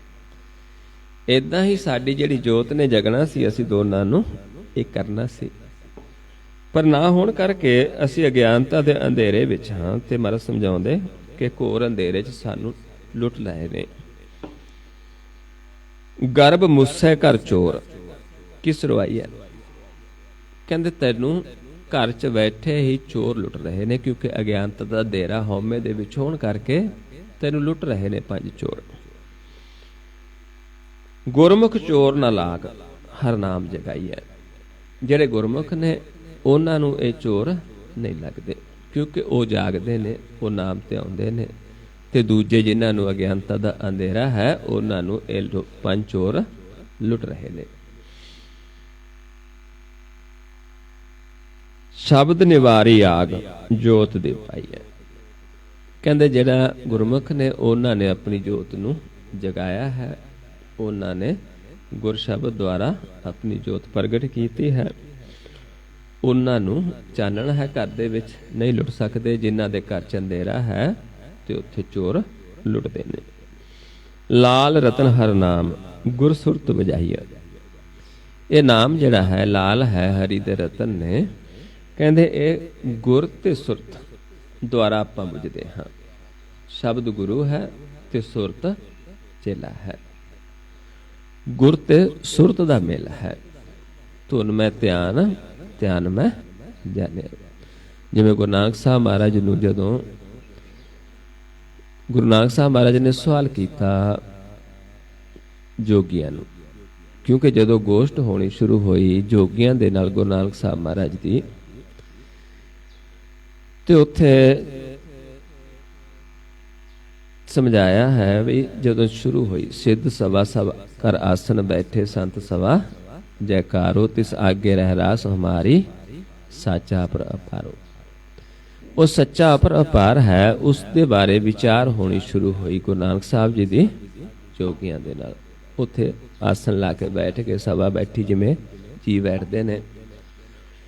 ਤੇ ਫਿਰ ਉੱਥੇ ਕਹਿੰਦੇ ਮਸਤਕ ਕਾਟ ਧਰੀ ਤਿਸ ਆਗੈ, ਤਨ ਮਨ ਆਗੇ ਦਿਓ, ਨਾਨਕ ਸੰਤ ਮਿਲੈ ਸੁਚ ਪਾਈਐ, ਸਹਿਜ ਪਾਏ ਜਸ ਲਿਓ। ਬਈ ਉੱਥੇ ਹੁਣ ਤੁਸੀਂ ਇਹ ਜਸ ਲੈਣਾ ਹੈ ਜਿਹੜਾ ਪ੍ਰਭੂ ਨੂੰ ਪਾਉਂਦਾ ਹੈ। ਸਹਿਜ ਨੂੰ, ਸਹਿਜ ਕਹਿ ਦਿੱਤਾ ਪਰਮੇਸ਼ਰ ਨੂੰ। ਵੀ ਜਿਹੜਾ ਪਰਮੇਸ਼ਰ ਨੂੰ ਪਾਉਂਦਾ ਉਹ ਜਸ ਤੁਸੀਂ ਲੈਣਾ ਹੈ, ਪਰ ਉਹ ਕਦੋਂ ਮਿਲੇਗਾ? ਆਪਣਾ ਗਿਆਨ ਛੱਡ ਦਿਓ। ਮਸਤਕ ਕਾਟ ਧਰੀ ਤਿਸ ਆਗੈ, ਵੀ ਉਸ ਅਪਰਪਾਰ ਦੀ ਗੱਲ ਹੋਣੀ ਹੈ, ਸਭਾ ਬੈਠੀ ਹੈ, ਵੀ ਉੱਥੇ ਆਪਣਾ ਮਤ ਛੱਡ ਦਿਓ ਤੇ ਫਿਰ ਤੁਸੀਂ ਉਹ ਜਸ ਪ੍ਰਾਪਤ ਕਰ ਸਕਦੇ ਹੋ ਜਿਹੜਾ ਪ੍ਰਭੂ ਨੂੰ ਪਾਉਂਦਾ ਹੈ। ਤੇ ਫਿਰ ਗੁਰੂ ਨਾਨਕ ਸਾਹਿਬ ਮਹਾਰਾਜ ਜੋਗੀਆਂ ਨੂੰ ਸਵਾਲ ਕਰ ਦਿੱਤਾ, ਜਿਹੜਾ ਅਸਲੀ ਸਾਰੇ ਸ਼ਬਦ ਦਾ ਨਿਚੋੜ ਹੈ। ਕਹਿੰਦੇ ਕਿਆ ਭਵੀਐ ਸੱਚ ਸੂਚਾ ਹੋਏ, ਸਾਚ ਸ਼ਬਦ ਬਿਨ ਮੁਕਤ ਨਾ ਕੋਏ। ਵੀ ਤੁਸੀਂ ਕਿੱਥੇ ਭਵਦੇ ਫਿਰਦੇ ਹੋ ਜੰਗਲਾਂ ਦੇ ਵਿੱਚ, ਵੀ ਅਸੀਂ ਸੁੱਚੇ ਹੋ ਜੂਗੇ, ਅਸੀਂ ਮੋਕਸ਼ ਨੂੰ ਪ੍ਰਾਪਤ ਕਰ ਲੂੰਗੇ। ਵੀ ਸੱਚੇ ਸ਼ਬਦ ਤੋਂ ਬਿਨਾਂ ਤੁਹਾਨੂੰ ਮੁਕਤੀ ਨਹੀਂ ਮਿਲਣੀ, ਗੁਰ ਸ਼ਬਦ ਤੋਂ, ਸੱਚੇ ਗੁਰ ਤੋਂ ਬਿਨਾਂ ਮੁਕਤੀ ਨਹੀਂ ਮਿਲਣੀ। ਜਦੋਂ ਇਹ ਗੱਲ ਹੋਈ ਤੇ ਹੁਣ ਸਵਾਲ ਜਵਾਬ ਹੋਣੇ ਸ਼ੁਰੂ ਹੋਏ। ਤੇ ਜੋਗੀ ਫਿਰ ਗੁਰੂ ਨਾਨਕ ਸਾਹਿਬ ਨੂੰ ਪੁੱਛਣ ਲੱਗੇ ਵੀ ਤੁਸੀਂ ਹੈ ਕੌਣ? ਕਵਨ ਤੁਮੇ ਕਿਆ ਨਾਉ ਤੁਮਾਰਾ, ਕੌਣ ਮਾਰ ਕੌਣ ਸੁਆਓ, ਸਾਚ ਕਹੋ ਅਰਦਾਸ ਸੁਆਮੀ ਹੋ, ਸੰਤ ਜਨਾ ਬਲ ਜਾਓ। ਕਹਿੰਦੇ ਅਸੀਂ ਬਲਿਹਾਰੇ ਜਾਂਦੇ ਥੋਤੇ ਸੱਚੀ ਕਹਿ ਰਹੇ, ਪਰ ਤੁਸੀਂ ਇਹ ਦੱਸੋ ਵੀ ਤੁਸੀਂ ਕੌਣ ਹੋ, ਤੁਹਾਡਾ ਮਾਰਗ ਕੀ ਹੈ, ਮਨੋਰਥ ਕੀ ਹੈ, ਤੁਹਾਡਾ ਨਾਮ ਕੀ ਹੈ। ਕਹਿ ਬੈਸੋ ਕਹਿ ਰਹੀ ਹੈ ਬਾਲੇ। ਬੱਚਾ ਸੀ, ਹਲ ਥੋੜੀ ਉਮਰ ਸੀ, ਉਹ ਬਹੁਤ ਵੱਡੀ ਉਮਰ ਦੇ ਸੀ। ਕਹਿੰਦੇ ਕਿੱਥੇ ਤੁਸੀਂ ਰਹਿੰਦੇ ਹੋ, ਕਿੱਥੇ ਵਸਦੇ ਹੋ? ਕਹਿ ਬੈਸੋ ਕਹਿ ਰਹੀ ਹੈ ਬਾਲੇ,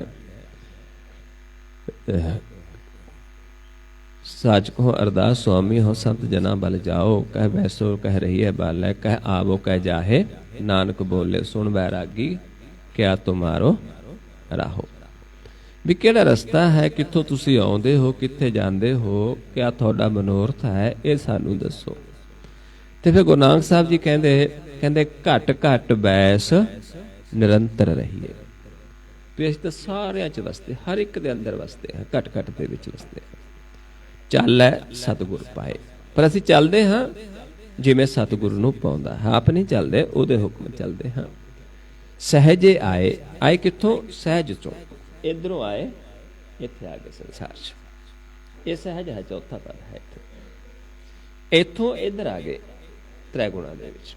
ਪਰ ਕਹਿੰਦੇ ਇੱਥੇ ਆ ਕੇ ਅਸੀਂ ਕੀ ਕਰਦੇ? ਉਹਦੀ ਰਜਾ 'ਚ ਰਹਿੰਦੇ, ਹੁਕਮ 'ਚ ਆਏ ਹਾਂ। ਸਹਿਜੇ ਆਏ ਹੁਕਮ ਸਦਾਏ, ਨਾਨਕ ਸਦਾ ਰਜਾਏ। ਇੱਥੇ ਆਏ ਸਦਾ ਰਜਾ 'ਚ ਰਹਿੰਦੇ, ਇੱਥੇ ਨਹੀਂ ਰਹਿਣਾ ਅਸੀਂ। ਫਿਰ ਅਸੀਂ ਬਸਣਾ ਕਿੱਥੇ ਹੈ? ਇੱਥੇ। ਆਸਣ ਬੈਸਣ ਥਿਰ ਨਾਰਾਇਣ। ਵੀ ਸਾਡਾ ਆਸਣ ਕਿੱਥੇ ਹੈ? ਜਿੱਥੇ ਮਾਲਕ ਵਸਦਾ, ਥਿਰ ਘਰ ਦੇ ਵਿੱਚ। ਐਸੀ ਗੁਰਮਤਿ ਪਾਏ, ਗੁਰਮੁਖ ਨਾਨਕ ਆਖੈ, ਗੁਰਮੁਖ ਬੂਝੈ, ਸੱਚੋ ਸੱਚ ਸਮਾਏ।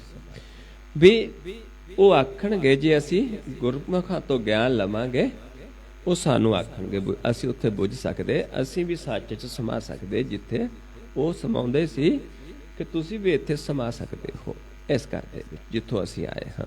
ਇਹ ਨਹੀਂ ਬਈ ਮੈਂ ਹੀ ਇੱਥੇ ਵਸ ਸਕਦਾ, ਤੁਸੀਂ ਨਹੀਂ ਵਸ ਸਕਦੇ। ਕਹਿੰਦੇ ਤੁਸੀਂ ਵੀ ਇੱਥੇ ਵਸ ਸਕਦੇ ਹੋ। ਤੇ ਫਿਰ ਗੁਰੂ ਨਾਨਕ ਸਾਹਿਬ ਨੇ ਨਾਲ ਹੀ ਜੋਗੀਆਂ ਨੂੰ ਇੱਕ ਸਵਾਲ ਕਰ ਦਿੱਤਾ। ਤੇ ਕਹਿੰਦੇ ਵੀ ਦੁਨੀਆ ਸਾਗਰ ਦੁੱਤਰ ਤਰੀਐ, ਵੀ ਇਹ ਸੰਸਾਰ ਸਾਗਰ ਹੈ, ਇਸ ਨੂੰ ਆਪਾਂ ਪਾਰ ਕਰਨਾ ਹੈ, ਤਰ ਕੇ ਜਾਣਾ ਹੈ। ਕਿਵੇਂ ਪਾਰ ਕਰੀਏ ਇਹ ਦੱਸੋ। ਕਹਿੰਦੇ ਦੁਨੀਆ ਸਾਗਰ ਦੁੱਤਰ ਤਰੀਐ, ਕਿਉਂ ਕਰ ਪਾਈਐ ਪਾਰੋ, ਚਰਪਟ ਬੋਲੇ ਔਦੂ ਨਾਨਕ ਤਿਉ ਸੱਚਾ ਵਿਚਾਰ। ਚਰਪਟ ਤੇ ਔਦੂ ਨੂੰ ਸਵਾਲ ਕਰਤਾ ਗੁਰੂ ਨਾਨਕ ਸਾਹਿਬ ਨੇ, ਵੀ ਦੱਸੋ ਕਿਵੇਂ ਪਾਰ ਹੋਊਗਾ। ਤੇ ਉਹਨਾਂ ਨੂੰ ਗਿਆਨ ਨਹੀਂ ਸੀ ਜੋਗੀਆਂ ਨੂੰ, ਤੇ ਉਹ ਕਹਿੰਦੇ ਵੀ ਨਹੀਂ, ਅਸੀਂ ਨਹੀਂ ਦੱਸ ਸਕਦੇ, ਵੀ ਇਹ ਸਾਨੂੰ ਨਹੀਂ ਗਿਆਨ, ਇਹ ਤਾਂ ਤੁਸੀਂ ਆਪ ਹੀ ਸਮਝਦੇ ਹੋ, ਆਪ ਹੀ ਸਾਨੂੰ ਸਮਝਾ ਸਕਦੇ ਹੋ। ਆਪੇ ਸੂਝੈ ਆਪੇ ਸਮਝੈ, ਤਿਸ ਕਿਆ ਉੱਤਰ ਦੀਜੈ, ਸਾਚ ਕਹੋ ਤੁਮ ਪਾਰ ਗਰਾਮੀ, ਤੁਝ ਕਿਆ ਬੈਸਣ ਦੀਜੈ। ਵੀ ਅਸੀਂ ਨਹੀਂ ਤੁਹਾਡੇ ਨਾਲ ਵਿਚਾਰ ਕਰ ਸਕਦੇ ਇਸ ਗੱਲ ਤੇ, ਵੀ ਕਿਵੇਂ, ਕਿਉਂਕਿ ਤੁਸੀਂ ਪਾਰ ਗਰਾਮੀ ਹੋ। ਅਸੀਂ ਸੱਚ ਕਹਿੰਦੇ ਵੀ ਅਸੀਂ ਨਹੀਂ ਤੁਹਾਡੇ ਨਾਲ ਇਸ ਤੇ ਵਿਚਾਰ ਕਰ ਸਕਦੇ, ਅਸੀਂ ਨਹੀਂ ਦੱਸ ਸਕਦੇ। ਜੋ ਤੁਸੀਂ ਕਹਿੰਦੇ ਤੁਸੀਂ, ਤੁਹਾਨੂੰ ਹੀ ਸਮਝ ਹੈ, ਆਪੇ ਆਖੈ ਆਪੇ ਸਮਝੈ। ਵੀ ਜੋ ਤੁਸੀਂ ਆਖਿਆ ਤੁਸੀਂ ਸਮਝਦੇ ਹੋ ਇਸ ਨੂੰ, ਅਸੀਂ ਨਹੀਂ ਤੁਹਾਨੂੰ ਉੱਤਰ ਦੇ ਸਕਦੇ, ਤੁਸੀਂ ਪਾਰ ਗਰਾਮੀ ਹੋ। ਫਿਰ ਗੁਰੂ ਨਾਨਕ ਸਾਹਿਬ ਮਹਾਰਾਜ ਨੇ ਦੱਸਿਆ ਉਹਨਾਂ ਨੂੰ, ਵੀ ਜੈਸੇ ਜਲ ਮੈਂ ਕਮਲ ਨਿਰਾਲਮ, ਮੁਰਗਾਈ ਨੈ ਸਾਣੇ। ਵੀ ਜਿਵੇਂ ਜਲ ਦੇ ਵਿੱਚ ਰਹਿ ਕੇ ਕਮਲ ਦਾ ਫੁੱਲ ਹੈ ਜਿਹੜਾ ਉੱਪਰ ਵਸਦਾ ਹੈ, ਪਾਣੀ ਤੋਂ ਉੱਪਰ ਰਹਿੰਦਾ ਹੈ, ਐਦਾਂ ਹੀ ਮੁਰਗਾਬੀ ਹੈ, ਪਾਣੀ ਦੇ ਵਿੱਚ ਹੀ ਪਾਣੀ ਤੋਂ ਉੱਪਰ ਤੈਰਦੀ ਹੈ, ਵੀ ਇੱਦਾਂ ਹੀ ਅਸੀਂ ਇਸ ਭਵ ਸਾਗਰ ਨੂੰ ਗੁਰ ਦੇ ਸ਼ਬਦ ਦੁਆਰਾ ਸੁਰਤੀ ਨੂੰ ਸੁਰਤ ਸ਼ਬਦ ਭਵ ਸਾਗਰ ਤਰੀਐ ਨਾਨਕ ਨਾਮ ਬਖਾਣੇ। ਵੀ ਇੱਦਾਂ ਉਹ ਸਾਨੂੰ ਗੁਰਮੁਖ ਜਿਹੜੇ ਨੇ ਉਹ ਸਾਨੂੰ ਸ਼ਬਦ ਦੇਣਗੇ, ਸਾਡੀ ਸੁਰਤੀ ਨੇ ਪਾਰ ਹੋਣਾ ਹੈ, ਉਹ ਸਾਨੂੰ ਨਾਮ ਦਾ ਭੇਦ ਦੇਣਗੇ। ਕੌਣ ਦੇਣਗੇ ਉਹ ਫਿਰ ਦੱਸਦੇ ਨੇ, ਕਹਿੰਦੇ ਰਹੇ ਇਕਾਂਤ ਏਕੋ ਮਨ ਵਸਿਆ ਆਸਾ ਮਾਹੇ ਨਿਰਾਸੋ। ਕਹਿੰਦੇ ਜਿਹੜਾ ਇੱਥੇ ਵਸਦਾ ਇਕਾਂਤ ਦੇ ਵਿੱਚ ਮਨ, ਸਰੀਰ ਨਹੀਂ, ਵਿੱਚ ਰਹਿ ਕੇ ਹੀ ਮਨ ਕਿੱਥੇ ਵਸਦਾ? ਇੱਥੇ। ਤੇ ਇੱਥੇ ਆਸ਼ਾਵਾਂ ਦੇ ਵਿੱਚ ਨਿਰਾਸ਼ਾ ਰਹਿ ਕੇ, ਕਿਉਂਕਿ ਆਸ਼ਾਵਾਂ ਹਰ ਇੱਕ ਜੀਵ ਦੇ ਅੰਦਰ ਨੇ, ਕੋਈ ਵੀ ਜੀਵ ਹੈ ਸਾਰਿਆਂ ਦੇ ਅੰਦਰ ਆਸ਼ਾਵਾਂ ਨੇ, ਪਰ ਆਸ਼ਾਵਾਂ ਦੇ ਵਿੱਚ ਹੀ ਜੀਵ ਨੇ ਨਿਰਾਸ਼ ਰਹਿਣਾ ਕਦੋਂ ਸਿੱਖਦਾ ਹੈ? ਜਦੋਂ ਆਪਾਂ ਨੂੰ ਪਤਾ ਹੈ ਕਿ ਸਾਡੇ ਸੋਚਣ ਨਾਲ ਨਹੀਂ ਹੋਣਾ, ਉਸ ਪ੍ਰਭੂ ਨੇ ਜੋ ਕਰਨਾ ਉਹ ਹੋਣਾ ਹੈ। ਉਦੋਂ ਫਿਰ ਜਿਵੇਂ ਭਗਤ ਕਹਿੰਦੇ ਵੀ ਅਸੀਂ ਸੋਚਦੇ ਨਹੀਂ, ਚਿਤਵਦੇ ਨਹੀਂ, ਕਿਉਂਕਿ ਸਾਡਾ ਚਿਤਵਿਆ ਨਹੀਂ ਹੁੰਦਾ। ਚਿਤਵਿਆ ਕਿਹਦਾ ਹੁੰਦਾ? ਜਿਹੜਾ ਹਰੀ ਚਿਤਵਦਾ ਹੈ। ਇਸ ਕਰਕੇ ਫਿਰ ਅਸੀਂ ਨਿਰਾਸ਼ਾ ਹੋ ਜਾਂਦੇ ਹਾਂ। ਪਰ ਕਹਿੰਦੇ ਸਮਝਾਉਂਦੇ ਨੇ ਵੀ ਐਦਾਂ ਜਿਹੜਾ ਜੀਵ ਇੱਥੇ ਰਹਿੰਦਾ ਹੈ, ਆਸਾ ਮਾਹੇ ਨਿਰਾਸੋ ਅਗਮ ਅਗੋਚਰ ਦੇਖ ਦਿਖਾਵੇ ਨਾਨਕ ਤਾਕੋ ਦੱਸੋ। ਵੀ ਜਿਹੜਾ ਫਿਰ ਜੀਵ ਇੱਥੇ ਰਹਿੰਦਾ ਉਹ ਅਗਮ ਅਗੋਚਰ ਜੋ ਪਰਮੇਸ਼ਰ ਹੈ, ਜੋ ਅਦਿਸ਼ਟ ਹੈ, ਉਹ ਆਪ ਵੀ ਦੇਖਦਾ, ਉਹ ਸਾਨੂੰ ਦੇਖਣ ਦਾ ਤਰੀਕਾ ਦੱਸ ਸਕਦਾ ਹੈ। ਐਸੇ ਜੀਵਾਂ ਤੋਂ ਆਪਾਂ ਗਿਆਨ ਲੈ ਸਕਦੇ ਹਾਂ। ਇਸ ਕਰਕੇ ਉਹ ਸਮਝਾਉਂਦੇ ਨੇ ਆਪਾਂ ਨੂੰ, ਫਿਰ ਅਸੀਂ ਇਧਰੋਂ ਇਧਰ ਵਸਦੇ ਹਾਂ।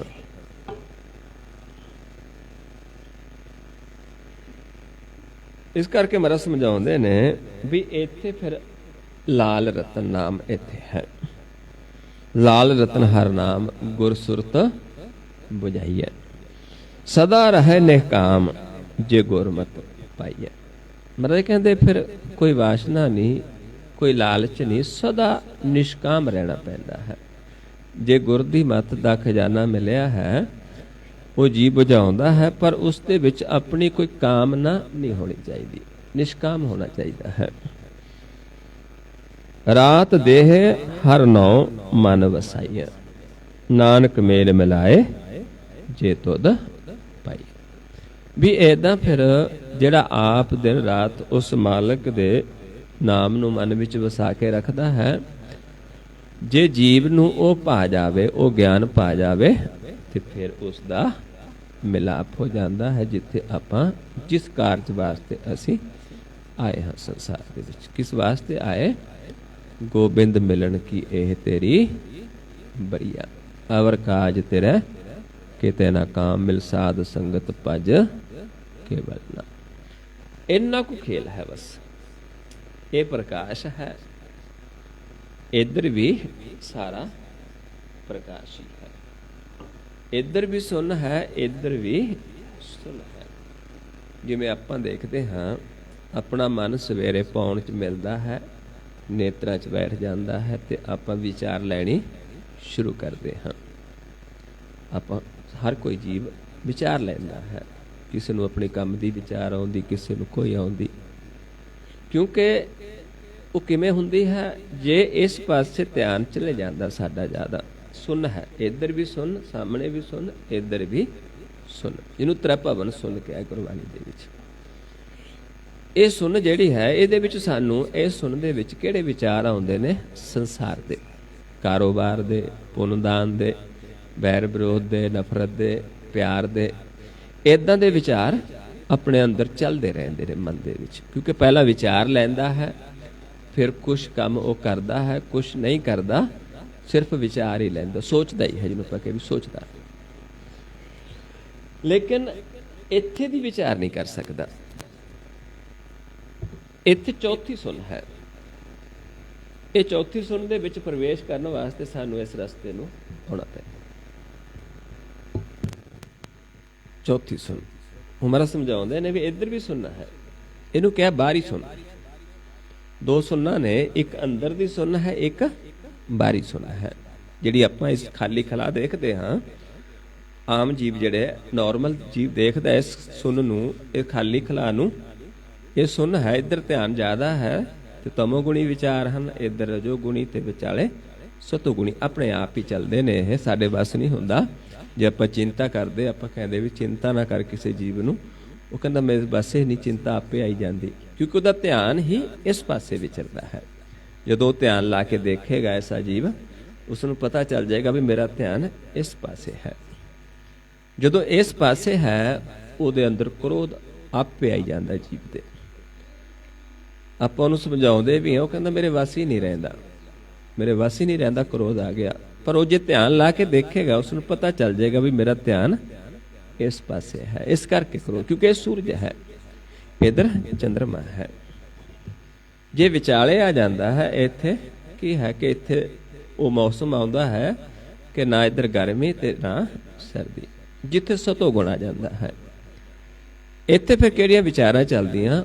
ਦਇਆ ਦੀਆਂ, ਪੁੰਨਦਾਨ ਦੀਆਂ। ਇੱਥੇ ਤੱਕ ਉਹ ਸੀਮਿਤ ਰਹਿ ਜਾਂਦਾ ਹੈ। ਪਰ ਪਰਮੇਸ਼ਰ ਦੀ, ਕਿਉਂਕਿ ਨਾ ਉਸ ਪ੍ਰਕਾਸ਼ ਨੂੰ ਦੇਖਿਆ ਤੇ ਨਾ ਉਸ ਪ੍ਰਕਾਸ਼ ਦੀ ਗੱਲ ਕਰ ਸਕਦਾ ਹੈ ਜੀ। ਜਿਵੇਂ ਅੱਜ ਕਰਦੇ ਨੇ ਬਹੁਤ ਸਾਰੇ ਲੋਕ ਪਰਮੇਸ਼ਰ ਦੀ ਗੱਲ, ਪਰ ਮਹਾਰਾਜ ਕਹਿੰਦੇ ਉਹਨਾਂ ਦੀ ਕੀਤੀ ਥਾਂ ਨਹੀਂ ਪੈਂਦੀ। ਕਿਉਂਕਿ ਥਾਂ ਕਦੋਂ ਪੈਣੀ? ਪਹਿਲਾਂ ਉਸ ਨੂੰ ਦੇਖਣਾ ਹੈ, ਫਿਰ ਉਸ ਦੀ ਗੱਲ ਕਰਨੀ ਹੈ। ਅਦਿਸ਼ਟ ਦਿਸੈ ਤਾਂ ਕਹਿਆ ਜਾਏ, ਬਿਨ ਦੇਖੇ ਕਹਿਆ ਬਿਰਥਾ ਜਾਏ।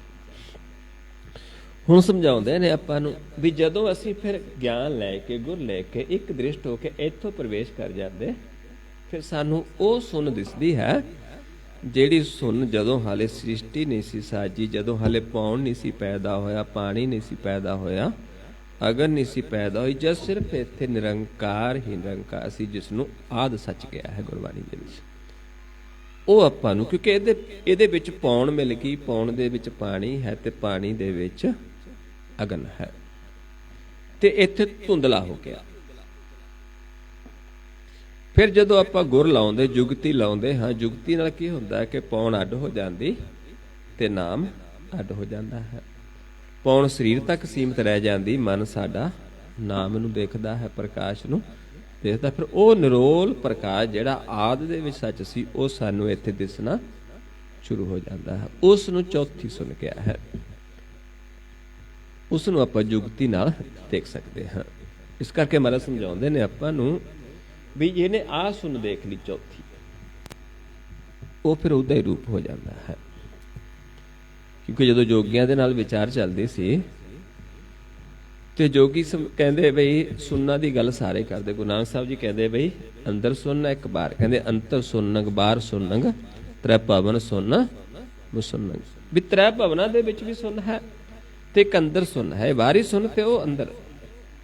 ਚੌਥਾ ਸੁਣਨਾ ਜੋ ਨਰ ਜਾਣੈ, ਇਹ ਚੌਥੀ ਸੁਣ ਅੰਦਰ ਦੀ। ਤਾ ਕੋ ਪਾਪ ਨਾ ਪੁੰਨ। ਤੇ ਜੋਗੀ ਕਹਿੰਦੇ ਸੁਣੋ ਸੁਣ ਕਹੇ ਸਭ ਕੋਈ, ਅਨਹਤ ਸੁਣ ਕਹਾਂ ਤੇ ਹੋਈ। ਕਹਿੰਦੇ ਸੁਣ ਤਾਂ ਸਾਰੇ ਹੀ ਕਹਿੰਦੇ, ਪਰ ਜਿਹੜੀ ਤੁਸੀਂ ਚੌਥੇ ਪਦ ਦੀ ਜਿਹੜੀ ਅਨਹਤ ਸੁਣ ਦੀ ਗੱਲ ਕਰਦੇ, ਉਹ ਕਿਵੇਂ ਪੈਦਾ ਹੋਗੀ, ਪ੍ਰਗਟ ਹੋਏਗੀ? ਕਹਿੰਦੇ ਅਨਹਤ ਸੁਣ ਰਤੇ ਸੋ ਕੈਸੇ। ਜਿਹੜੇ ਅਨਹਤ ਸੁਣ ਚ ਰੱਤੇ ਜਾਂਦੇ ਉਹ ਕਿਹੋ ਜਿਹੇ ਹੁੰਦੇ? ਮੇਰੇ ਕਹਿੰਦੇ ਜਿਸ ਤੇ ਉਪਜੇ ਤਿਸ ਹੀ ਜੈਸੇ, ਨਾ ਉਹ ਮਰੈ ਨਾ ਆਵੈ ਜਾਏ, ਨਾਨਕ ਗੁਰਮੁਖ ਮਨ ਸਮਝਾਏ। ਵੀ ਉਹ ਤਾਂ ਉਹਦਾ ਰੂਪ ਹੋ ਗਏ, ਉਹ ਆਵਣ ਜਾਵਣ ਤੋਂ ਰਹਿਤ ਹੋ ਗਏ, ਲੇਕਿਨ ਉਹ ਸਾਡੇ ਮਨ ਨੂੰ ਗਿਆਨ ਦੇ ਸਕਦੇ ਨੇ, ਉਹ ਮਨ ਨੂੰ ਸਮਝਾ ਸਕਦੇ ਨੇ। 9 ਸਰਸੋ ਪਰ 10 ਮੇ ਪੂਰੇ, ਤੈ ਅਨਹਤ ਸ਼ਬਦ ਬਜਾਵੈ ਤੂਰੇ, ਸਾਚੇ ਰਾਚੇ ਦੇਖ ਹਜੂਰੇ, ਘਟ ਘਟ ਸਾਚ ਰਹਾ ਪਰ ਪੂਰੇ, ਗੁਪਤੀ ਬਾਣੀ ਪ੍ਰਗਟ ਹੋਏ, ਨਾਨਕ ਪਰਖ ਲਏ ਸੱਚ ਸੋਏ। ਏਦਾਂ ਜੋ ਗੁਪਤ ਹੋਇਆ ਉਹ ਪ੍ਰਗਟ ਹੋ ਜਾਏਗਾ, ਆਪਾਂ ਪਰਖ ਲਵਾਂਗੇ। ਏਦਾਂ ਸਾਨੂੰ ਜਿਹੜਾ ਹੈ ਜੋਗੀਆਂ ਦੇ ਨਾਲ ਜਦੋਂ ਗਿਆਨ ਹੋਇਆ, ਗੋਸ਼ਟ ਹੋਈ ਗੁਰੂ ਸਾਹਿਬਾਨ ਦੀ, ਫਿਰ ਉਹਨਾਂ ਇਹ ਸਮਝਾਇਆ ਹੈ। ਪਰ ਇਹ ਸਾਰਾ ਕੁਝ ਹੀ ਸੱਚੇ ਸ਼ਬਦ ਤੋਂ ਬਿਨਾਂ ਅਸੰਭਵ ਹੈ। ਸੋ ਆਓ ਹੁਣ ਆਪਾਂ ਨਾਲ ਨਾਲ ਇਸ ਨੂੰ ਕਰੀਏ, ਕਰਕੇ ਦੇਖੀਏ, ਕਿਉਂਕਿ ਕਰਨਾ ਹੈ। ਆਪਾਂ ਵਿਚਾਰ ਨੂੰ ਕਮਾਉਣਾ ਹੈ, ਸਮਝ ਕੇ, ਸੁਣ ਕੇ, ਸਮਝ ਕੇ, ਮੰਨ ਕੇ ਕਮਾਉਣਾ ਹੈ। ਕਮਾ ਕੇ ਆਪਾਂ ਨਿਹਾਲ ਹੋ ਸਕਦੇ ਹਾਂ। ਇਹ ਗੁਰਬਾਣੀ ਇਹ ਖਜ਼ਾਨਾ ਹੈ ਮਾਲਕ ਦਾ, ਭਗਤ ਭੰਡਾਰ ਗੁਰਬਾਣੀ ਲਾਲ, ਗਾਵਤ ਸੁਣਤ ਕਮਾਵਤ ਨਿਹਾਲ। ਆਓ ਹੁਣ ਆਪਾਂ ਕਰਨਾ ਕਿਵੇਂ ਹੈ ਉਸ ਨੂੰ ਸਮਝਣਾ ਹੈ। ਜੋ ਧਿਆਨ ਮਾਰਗ ਹੈ ਆਪਣਾ, ਦੋ ਨੇਤਰ ਨੇ ਜਿਨ੍ਹਾਂ 'ਚ ਮਨ ਹੈ, ਆਪਾਂ ਦੋਨਾਂ ਨੂੰ ਇਸ ਪੁਆਇੰਟ ਦੇ ਉੱਤੇ ਦੇਖਣਾ ਹੈ। ਦੋਨਾਂ ਦੇ ਨਾਲ ਇਸ ਤਰ੍ਹਾਂ ਇਸ ਪੁਆਇੰਟ ਨੂੰ ਆਪਾਂ ਦੇਖਣਾ ਹੈ। ਇਸ ਨੂੰ ਕਿਉਂ ਦੇਖਣਾ ਹੈ? ਇੱਥੇ ਆਪਾਂ ਆਪਣੇ ਆਪ ਨੂੰ ਪਰਖਣਾ ਹੈ। ਕੀ ਪਰਖਣਾ ਆਪਾਂ ਨੇ? ਜਦੋਂ ਆਪਾਂ ਇਸ ਪੁਆਇੰਟ 'ਤੇ ਧਿਆਨ ਲਾਉਂਗੇ, ਆਪਾਂ ਇਹ ਦੇਖਾਂਗੇ ਕਿ ਸਾਨੂੰ ਆਪਣਾ ਨੱਕ ਦਿਸਦਾ ਜਾਂ ਨਹੀਂ ਦਿਸਦਾ। ਕਿਉਂਕਿ ਜੇ ਤਾਂ ਆਪਾਂ ਨੂੰ ਇੱਥੇ ਦੇਖਣ ਦੇ ਨਾਲ ਆਪਣਾ ਨੱਕ ਦਿਸਦਾ ਹੈ, ਫਿਰ ਆਪਣਾ ਜੋਤ ਦੋ ਦ੍ਰਿਸ਼ਟੀ ਦੇ ਵਿੱਚ ਹੈ, ਦੋ ਜੋਤਾਂ ਦੇ ਵਿੱਚ ਹੈ ਮਨ। ਜੇ ਇੱਥੇ ਦੇਖਣ ਦੇ ਨਾਲ ਨਹੀਂ ਦਿਸਦਾ, ਫਿਰ ਆਪਾਂ ਇੱਕ ਦ੍ਰਿਸ਼ਟ ਹਾਂ। ਉੱਥੇ ਆਪਣਾ ਮਨ ਇੱਕ ਦੇਵਤਾ ਅਵਸਥਾ ਦੇ ਵਿੱਚ ਹੈ, ਪਰ ਸਾਨੂੰ ਗਿਆਨ ਨਹੀਂ ਹੈ। ਤੇ ਜੇ ਸਾਨੂੰ ਦਿਸਦਾ ਹੈ, ਫਿਰ ਆਪਾਂ ਇਹ ਦੇਖਣਾ ਹੈ, ਜਿਵੇਂ ਆਪਾਂ ਹੁਣ ਵਿਚਾਰ ਕੀਤੀ ਸੀ, ਵੀ ਕਿਸ ਪਾਸੇ ਜ਼ਿਆਦਾ ਹੈ, ਸੱਜੇ ਜ਼ਿਆਦਾ ਹੈ ਕਿ ਖੱਬੇ ਜ਼ਿਆਦਾ ਹੈ, ਜਾਂ ਵਿਚਾਲੇ ਜ਼ਿਆਦਾ ਹੈ, ਵਿਚਾਲੇ ਹੈ। ਜੇ ਨੱਕ ਇੱਧਰ ਨੂੰ ਦਿਸੇਗਾ, ਫਿਰ ਸਾਡਾ ਧਿਆਨ ਇਸ ਪਾਸੇ ਜ਼ਿਆਦਾ ਹੈ। ਸਾਨੂੰ ਆਪਣੇ ਆਪ ਕ੍ਰੋਧ ਆਉਂਦਾ ਰਹੇ, ਬੈਰ ਵਿਰੋਧ ਵਿਚਾਰਾਂ ਆਉਂਦੀਆਂ ਰਹਿੰਦੀਆਂ। ਜੇ ਇਸ ਪਾਸੇ ਹੈ, ਸਾਨੂੰ ਚਿੰਤਾਵਾਂ ਬਣੀਆਂ ਰਹਿੰਦੀਆਂ ਨੇ। ਜੇ ਵਿਚਾਲੇ ਹੈ, ਉੱਥੇ ਆਪਾਂ ਨਾਲ ਪੁੰਨਦਾਨ ਦੀਆਂ ਵਿਚਾਰਾਂ ਵੀ ਚਲਦੀਆਂ ਨੇ। ਤੇ ਉਸ ਤੋਂ ਬਾਅਦ ਆਪਾਂ ਪਰਖ ਲੈਣਾ ਹੈ ਇੱਥੇ ਧਿਆਨ ਲਾ ਕੇ। ਉਸ ਤੋਂ ਬਾਅਦ ਫਿਰ ਆਵਾਜ਼ ਦੇਵਾਂਗੇ ਕਿ ਧਿਆਨ ਸਾਹਮਣੇ ਲੈ ਕੇ ਆਓ। ਪਹਿਲਾਂ ਇਸ ਪੁਆਇੰਟ ਤੇ ਜਦੋਂ ਕਹਾਂਗੇ ਸਾਹਮਣੇ ਲੈ ਕੇ ਆਓ, ਫਿਰ ਆਪਾਂ ਸਾਹਮਣੇ ਦੇਖਣਾ ਹੈ। ਇਹ ਤਾਂ ਪਹਿਲਾਂ ਇਸ ਪੁਆਇੰਟ ਤੇ ਆਉਣਾ, ਫਿਰ ਆਪਾਂ ਧਿਆਨ ਨੂੰ ਚੱਕ ਕੇ ਕਿੱਥੇ ਲੈ ਜਾਣਾ? ਸਾਹਮਣੇ। ਇੱਥੇ ਸਤਿਗੁਰ ਵਸਦਾ ਹੈ, ਸਾਡੇ ਮਾਲਕ ਦਾ ਤਖਤ ਹੈ। ਇਹ ਤੋਂ ਬਾਅਦ ਫਿਰ ਆਪਾਂ ਮਸਤਕ ਦੇ ਸਾਹਮਣੇ ਲੈ ਜਾਣਾ, ਹੋਰ ਉੱਤੇ ਲੈ ਕੇ ਜਾਣਾ। ਜਦੋਂ ਕਹਾਂਗੇ ਮਸਤਕ ਦੇ ਸਾਹਮਣੇ ਲੈ ਜਾਓ, ਫਿਰ ਪਲਕਾਂ ਉੱਤੇ ਚੁੱਕ ਦੇਣੀਆਂ। ਫਿਰ ਜਦੋਂ ਕਹਾਂਗੇ ਸਾਹਮਣੇ, ਫਿਰ ਬਾਪ ਸਾਹਮਣੇ। ਫਿਰ ਜਦੋਂ ਕਹਾਂਗੇ ਸਮ ਕਰੋ ਨੱਕ ਤੇ, ਫਿਰ ਇਸ ਪਏ। ਜੇ ਕੋਈ ਨਵਾਂ ਜੀਵ ਜਿਸ ਨੂੰ ਪਹਿਲਾਂ ਨੱਕ ਦਿਸਦਾ ਹੈ, ਉਸਨੇ ਫਿਰ ਆ ਕੇ ਦੇਖਣਾ। ਜੇ ਨੱਕ ਦਿਸਣੋਂ ਹਟ ਗਿਆ, ਤੇ ਫਿਰ ਆਪਾਂ ਇੱਕ ਦ੍ਰਿਸ਼ਟ ਹੋ ਗਏ। ਜੇ ਦਿਸਦਾ ਰਿਹਾ, ਫਿਰ ਇੱਕ ਦ੍ਰਿਸ਼ਟ ਨਹੀਂ ਹੋਏ। ਆਓ ਆਪਾਂ ਇਹ ਵਿਸ਼ਵਾਸ ਦੇ ਨਾਲ ਕਰਨਾ ਹੈ। ਆਓ ਸਾਰੇ ਨੇਤਰ ਸਮ ਕਰੀਏ। ਆਪਣੇ ਨੱਕ ਤੇ ਦੋਨਾਂ ਨੇਤਰਾਂ ਨੂੰ, ਦ੍ਰਿਸ਼ਟੀ ਨੂੰ ਟਿਕਾਈਏ।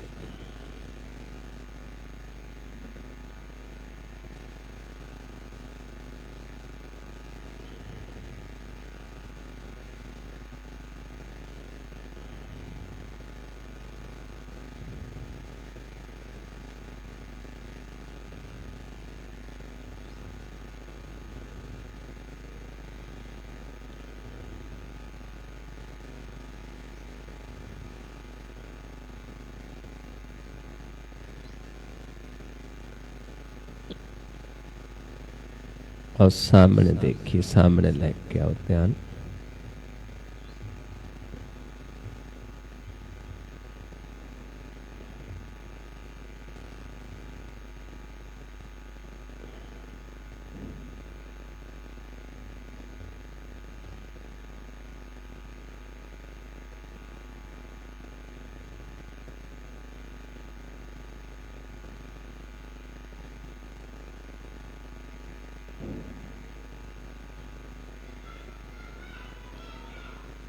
मस्तक दे सामने लै जो, पलका उत्ते चुक दो।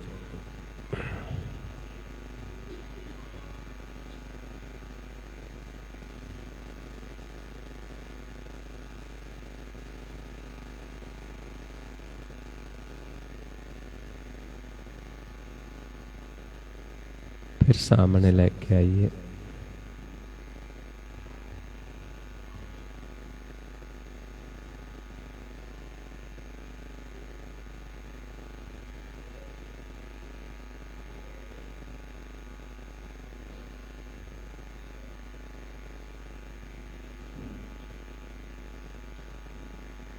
फिर नक ते सामने,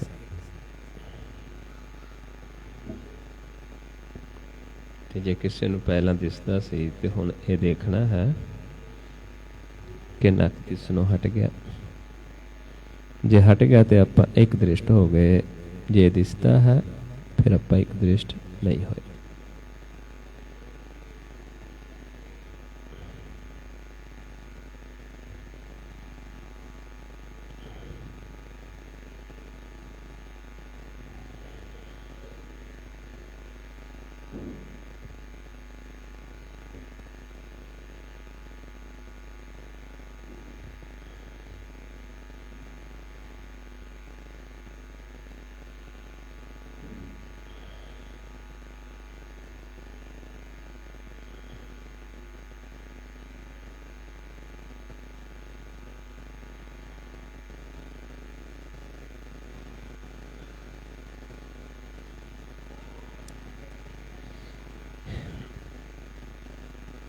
ਇਹ ਜਿਹੜਾ ਗਿਆਨ ਹੈ, ਇਹ ਜਦੋਂ ਜੋਗੀਆਂ ਦੇ ਨਾਲ ਗੁਰੂ ਨਾਨਕ ਸਾਹਿਬ ਮਹਾਰਾਜ ਦੀ ਵਿਚਾਰ ਚੱਲਦੀ ਸੀ, ਉੱਥੇ ਫਿਰ ਇਹ ਜਦੋਂ ਸਵਾਲ ਸੀ ਤੇ ਫਿਰ ਉੱਥੇ ਗੁਰੂ ਸਾਹਿਬ ਜੀ ਸਮਝਾਉਂਦੇ ਸੀ ਕਿ ਇਸ ਨੂੰ ਆਪਾਂ ਕਿਵੇਂ, ਜਿਹੜਾ ਸਾਡਾ ਧਿਆਨ ਉੱਧਰ ਉੱਧਰ ਜਾਂਦਾ ਹੈ, ਜਿਹਨੂੰ ਮਹਾਰਾਜ ਸਮਝਾਉਂਦੇ ਨੇ, ਕਵਣ ਮੁਖ ਚੰਦ ਹਿਵੇ ਕਰ ਛਾਇਆ, ਕਵਣ ਮੁਖ ਸੂਰਜ ਤਪੇ ਤਪਾਇਆ, ਕਵਣ ਮੁਖ ਕਾਲ ਜੋਤ ਨਿਤ ਰਹੈ, ਕਵਣ ਬੁੱਧ ਗੁਰਮੁਖ ਪਤ ਰਹੈ, ਕਵਣ ਜੋਤ ਜੋ ਕਾਲ ਸੰਗਾਰੈ, ਬੋਲੇ ਬਾਣੀ ਨਾਨਕ ਵਿਚਾਰੈ।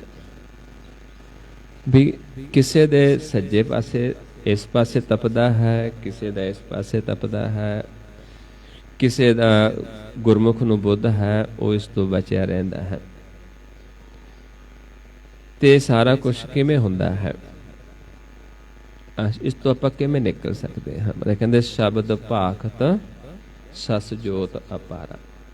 ਕਹਿੰਦੇ ਸ਼ਬਦ ਜਦੋਂ ਭਾਖਣਗੇ, ਕੌਣ ਭਾਖਣਗੇ? ਜਿਨ੍ਹਾਂ ਦੀ ਆਪਣੀ ਜੋਤ ਅਪਾਰ ਹੋਈ ਹੋਈ ਹੈ। ਤੇ ਉਸ ਦੇ ਨਾਲ ਕੀ ਹੋਏਗਾ? ਸੱਸ ਘਰ ਸੂਰ ਵਸੈ, ਵੀ ਸੂਰਜ ਚੰਦਰਮਾ ਦੇ ਘਰ ਵਸੇਗਾ, ਮਿਟੇ ਅੰਧਿਆਰਾ, ਅਗਿਆਨਤਾ ਦੂਰ ਹੋ ਜਾਏਗੀ। ਦੁੱਖ ਸੁਖ ਸਮ ਕਰ ਨਾਮ ਆਧਾਰਾ, ਨਾਨਕ ਆਪ ਮਿਲਾਵਨ ਹਾਰਾ। ਫਿਰ ਆਪ ਮਿਲਾ ਲੈਂਦਾ ਹੈ ਸਾਨੂੰ ਇਹ ਗੁਰ ਦਾ ਗਿਆਨ ਦੇ ਕੇ। ਸੋ ਇਹ ਸਾਰਾ ਹੁਣ ਆਪਾਂ ਜੋ ਹੈ ਧਿਆਉਣ ਦਾ ਮਾਰਗ ਹੈ, ਥੋੜਾ ਹੈ। ਕੋਈ ਨਵਾਂ ਜੀਵ ਜਿਸ ਨੂੰ ਪਹਿਲਾਂ ਨੱਕ ਦਿਸਦਾ ਸੀ, ਜਦੋਂ ਆਪਾਂ ਸਮ ਕੀਤਾ, ਕੋਈ ਹੈਗਾ ਜਿਸ ਨੂੰ ਪਹਿਲਾਂ ਦਿਸਦਾ ਸੀ, ਹੁਣ ਹਟ ਗਿਆ ਦਿਸਣੋਂ, ਹੈ ਜੀ? ਕਿਸ ਪਾਸਿਓਂ ਦਿਸਦਾ? ਦੇਖੋ ਲਾ ਕੇ, ਸੱਜਿਓਂ ਦਿਸਦਾ, ਹਟ, ਹੁਣ ਲਾ ਕੇ ਦੇਖੋ।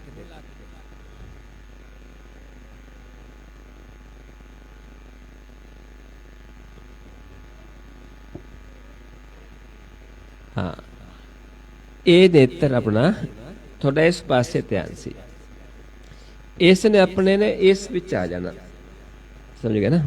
ਇਸ ਨੇ ਇਸ ਪਾਸੇ ਆ ਜਾਣਾ। ਜੇ ਦਿਸੇਗਾ ਇਸ ਪਾਸਿਓਂ ਹਲਕਾ ਹਲਕਾ ਤੁਹਾਨੂੰ ਦਿਸ ਸਕਦਾ ਇੱਕ ਪਰਛਾਈ, ਸਿਰਫ ਇੱਕ ਪਰਛਾਈ, ਨਾ ਕਿ ਨਹੀਂ ਦਿਸੇਗਾ, ਇੱਕ ਪਰਛਾਈ ਜੀ ਦਿਸ ਸਕਦੀ ਹੈ। ਇਸ ਪਾਸਾ ਇਹ ਬੰਦ ਹੋ ਜਾਣਾ ਆਪਣਾ, ਕਿਉਂਕਿ ਇਹ ਆਹ ਰਸਤਾ ਜਿਹੜਾ ਨਾ, ਇਹ ਆਪਾਂ ਨੂੰ ਇਸ ਪਾਸੇ ਲੇਖਾ ਹੈ ਸਾਡਾ, ਇਸ ਪਾਸੇ ਧਰਮ ਰਾਜ, ਆਪਾਂ ਇਸ ਪਾਸੇ ਨੂੰ ਅੱਗੇ ਜਾਣਾ, ਇਹ ਰਸਤਾ ਬੰਦ ਕਰ ਰਹੇ। ਸੂਰਜ ਕਿਹਾ, ਸੂਰਜ ਨੇ ਇਸ ਪਾਸੇ ਆਉਣਾ, ਸਮਝ ਗਏ ਇਸ ਚੀਜ਼ ਨੂੰ? ਹੁਣ ਲਾ ਕੇ ਦੇਖੋ ਤੁਸੀਂ, ਤੁਹਾਨੂੰ ਦਿਸਦਾ ਕਿ ਹਟ ਗਿਆ ਜਾਂ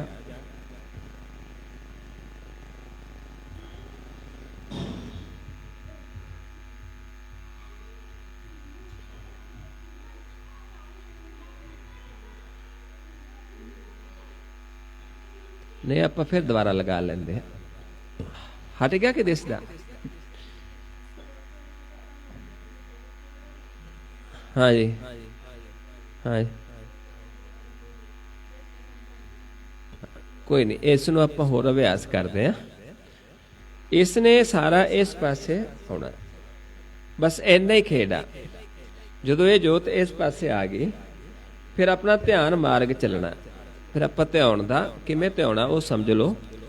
बस अपना कुछ नहीं औखा, ये अपने सारा शरीर का ज्ञान आ, इत्थे दा दृष्टि का, क्योंकि जो खजाना सारा दृष्टि च, मतलब कहते सर्व निदान जाकी दृष्टि माहे, पूर्व लिखे का लहना पाए, सब कर तिसके ओ करने जोग, तिस बिन दूसर होआ ना हो। उसे ने करना, ये सामने साडा इसे ने करना सारा कुछ, दृष्टि चो मिलना ਆਪਾਂ ਨੂੰ, ਹੋਰ नहीं मिलना कैसे भी, नदर द्वारा ही होना है, नदर द्वारा ही ਆਪਾਂ निहाल होना। इस करके मैंने दस्या भी दूजा नहीं कर सकता ਆਪਾਂ, इस करके किस च ध्यान लगाते सामने। पर पहला इस पॉइंट ते आए सम करिया, इसनूं कहते अंतर जाना, अंदरगत। पहला आप इधर नूं चलदे बाहर, हुण आपां चलदे हैं जिवें आपां देखदे हां दो अखर आ, पहला आप आ यू, यू है ना इंग्लिश का यू, इदा अपनी दृष्टि चलती है, दो जोतां चलदियां ने अगे जाके इकट्ठियां होंदियां। हुण आपां ये यू तो इस पासे लवा ली वी टैप, मेरी हुण दृष्टि आपां कर रहे हैं, आपां आ वी टैप कर रहे हैं, इत्थों आपां एक हो जाना, वाई हुंदी है ना कि वाई, इत्थों की हुंदा कि एक हो जाना, दो तो एक होना। पहला आपां एक तो दो होए आ, जिहड़ी ए आ ये सानू ये दसदी है भी एक तो दो होए ते आ साडे पूरे पड़दा आ गया। हुण आपां फिर किवें होना, दो तो फिर एक होना, समझ गए ना, ते प्रवेश हो गए, इत्थों मिलना सारा कुछ, सामने बसदा सारिਆਂ ਦੇ। फिर उस प्रकाश नूं देखांगे आपां जिहड़ा सृष्टि साजण तो पहला सी, जो एक चमक है, जो हीरे की तरह चमकदा, शीशे की तरह है। हुण आपां की करना है, पहला इस पॉइंट ते सम करांगे, उस तो बाद आपां नीचे ध्यान लैके जाना, जो अपने थल्ले गद्दे विषे ना, इस तो आपां थोड़ा जिहा उपर देखना, जोर नहीं लगाना। आपां इत्थे देखांगे, इत्थे सानू एक पानी की तरह एक हलचल अनुभव होनी शुरू हो जाएगी, जिवें सरोवर च पानी हिलदा ना, इदां इत्थे सानू एक पानी वर्गा प्रकाश हल्का हल्का अनुभव होएगा, उसनूं आपां देखना। ठीक है, आओ करिए, आओ नेत्र सम करिए, पहला नक ते लाइए ध्यान।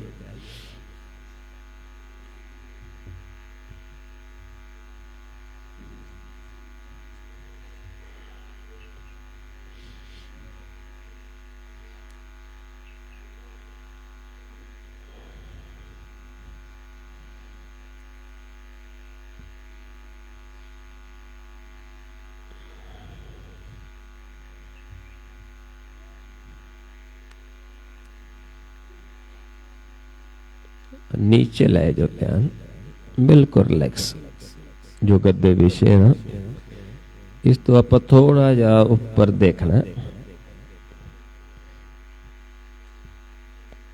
सानू अनुभव होएगा एक हलचल, सानू इदां लगेगा भी जिहड़े गद्दियां ते लाइनां जिहियां बणियां भी ऐ कर रही हैं, हलचल हो रही है।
फिर नक ते सम करिए, अपने आप देखिए।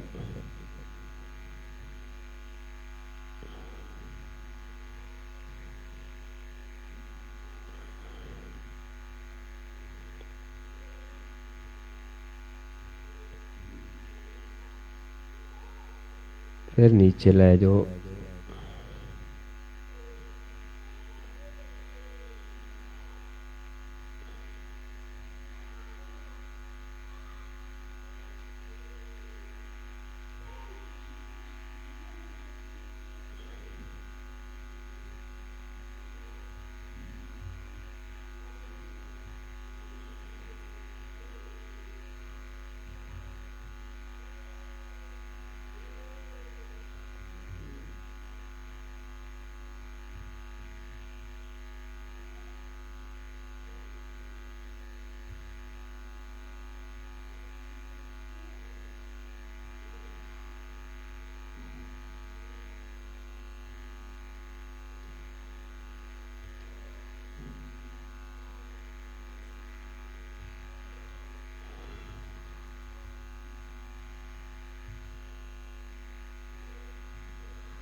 फिर नक ते सम करके देखो।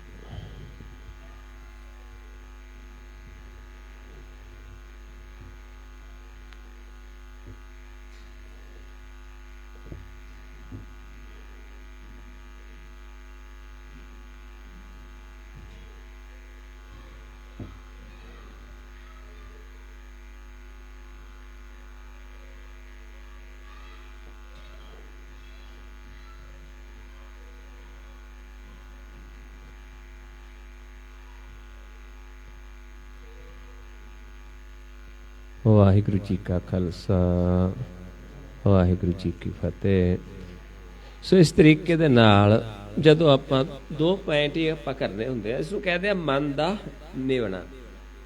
मन हंकारी सी, अपना मन निवणा शुरू कीता। इत्थों आपां नूं गुफा चों पाल रहा परमेश्वर। हर जीव गुफा अंदर रख के बाजा पाउण बजाया, 9 द्वारे प्रगट किए 10वां गुप्त दिखाया। गुरुद्वारे लाए पावनी, एक न 10वां द्वार दिखाया। तै अनेक रूप नौ नव नित सिद्धांत न जाई। हुण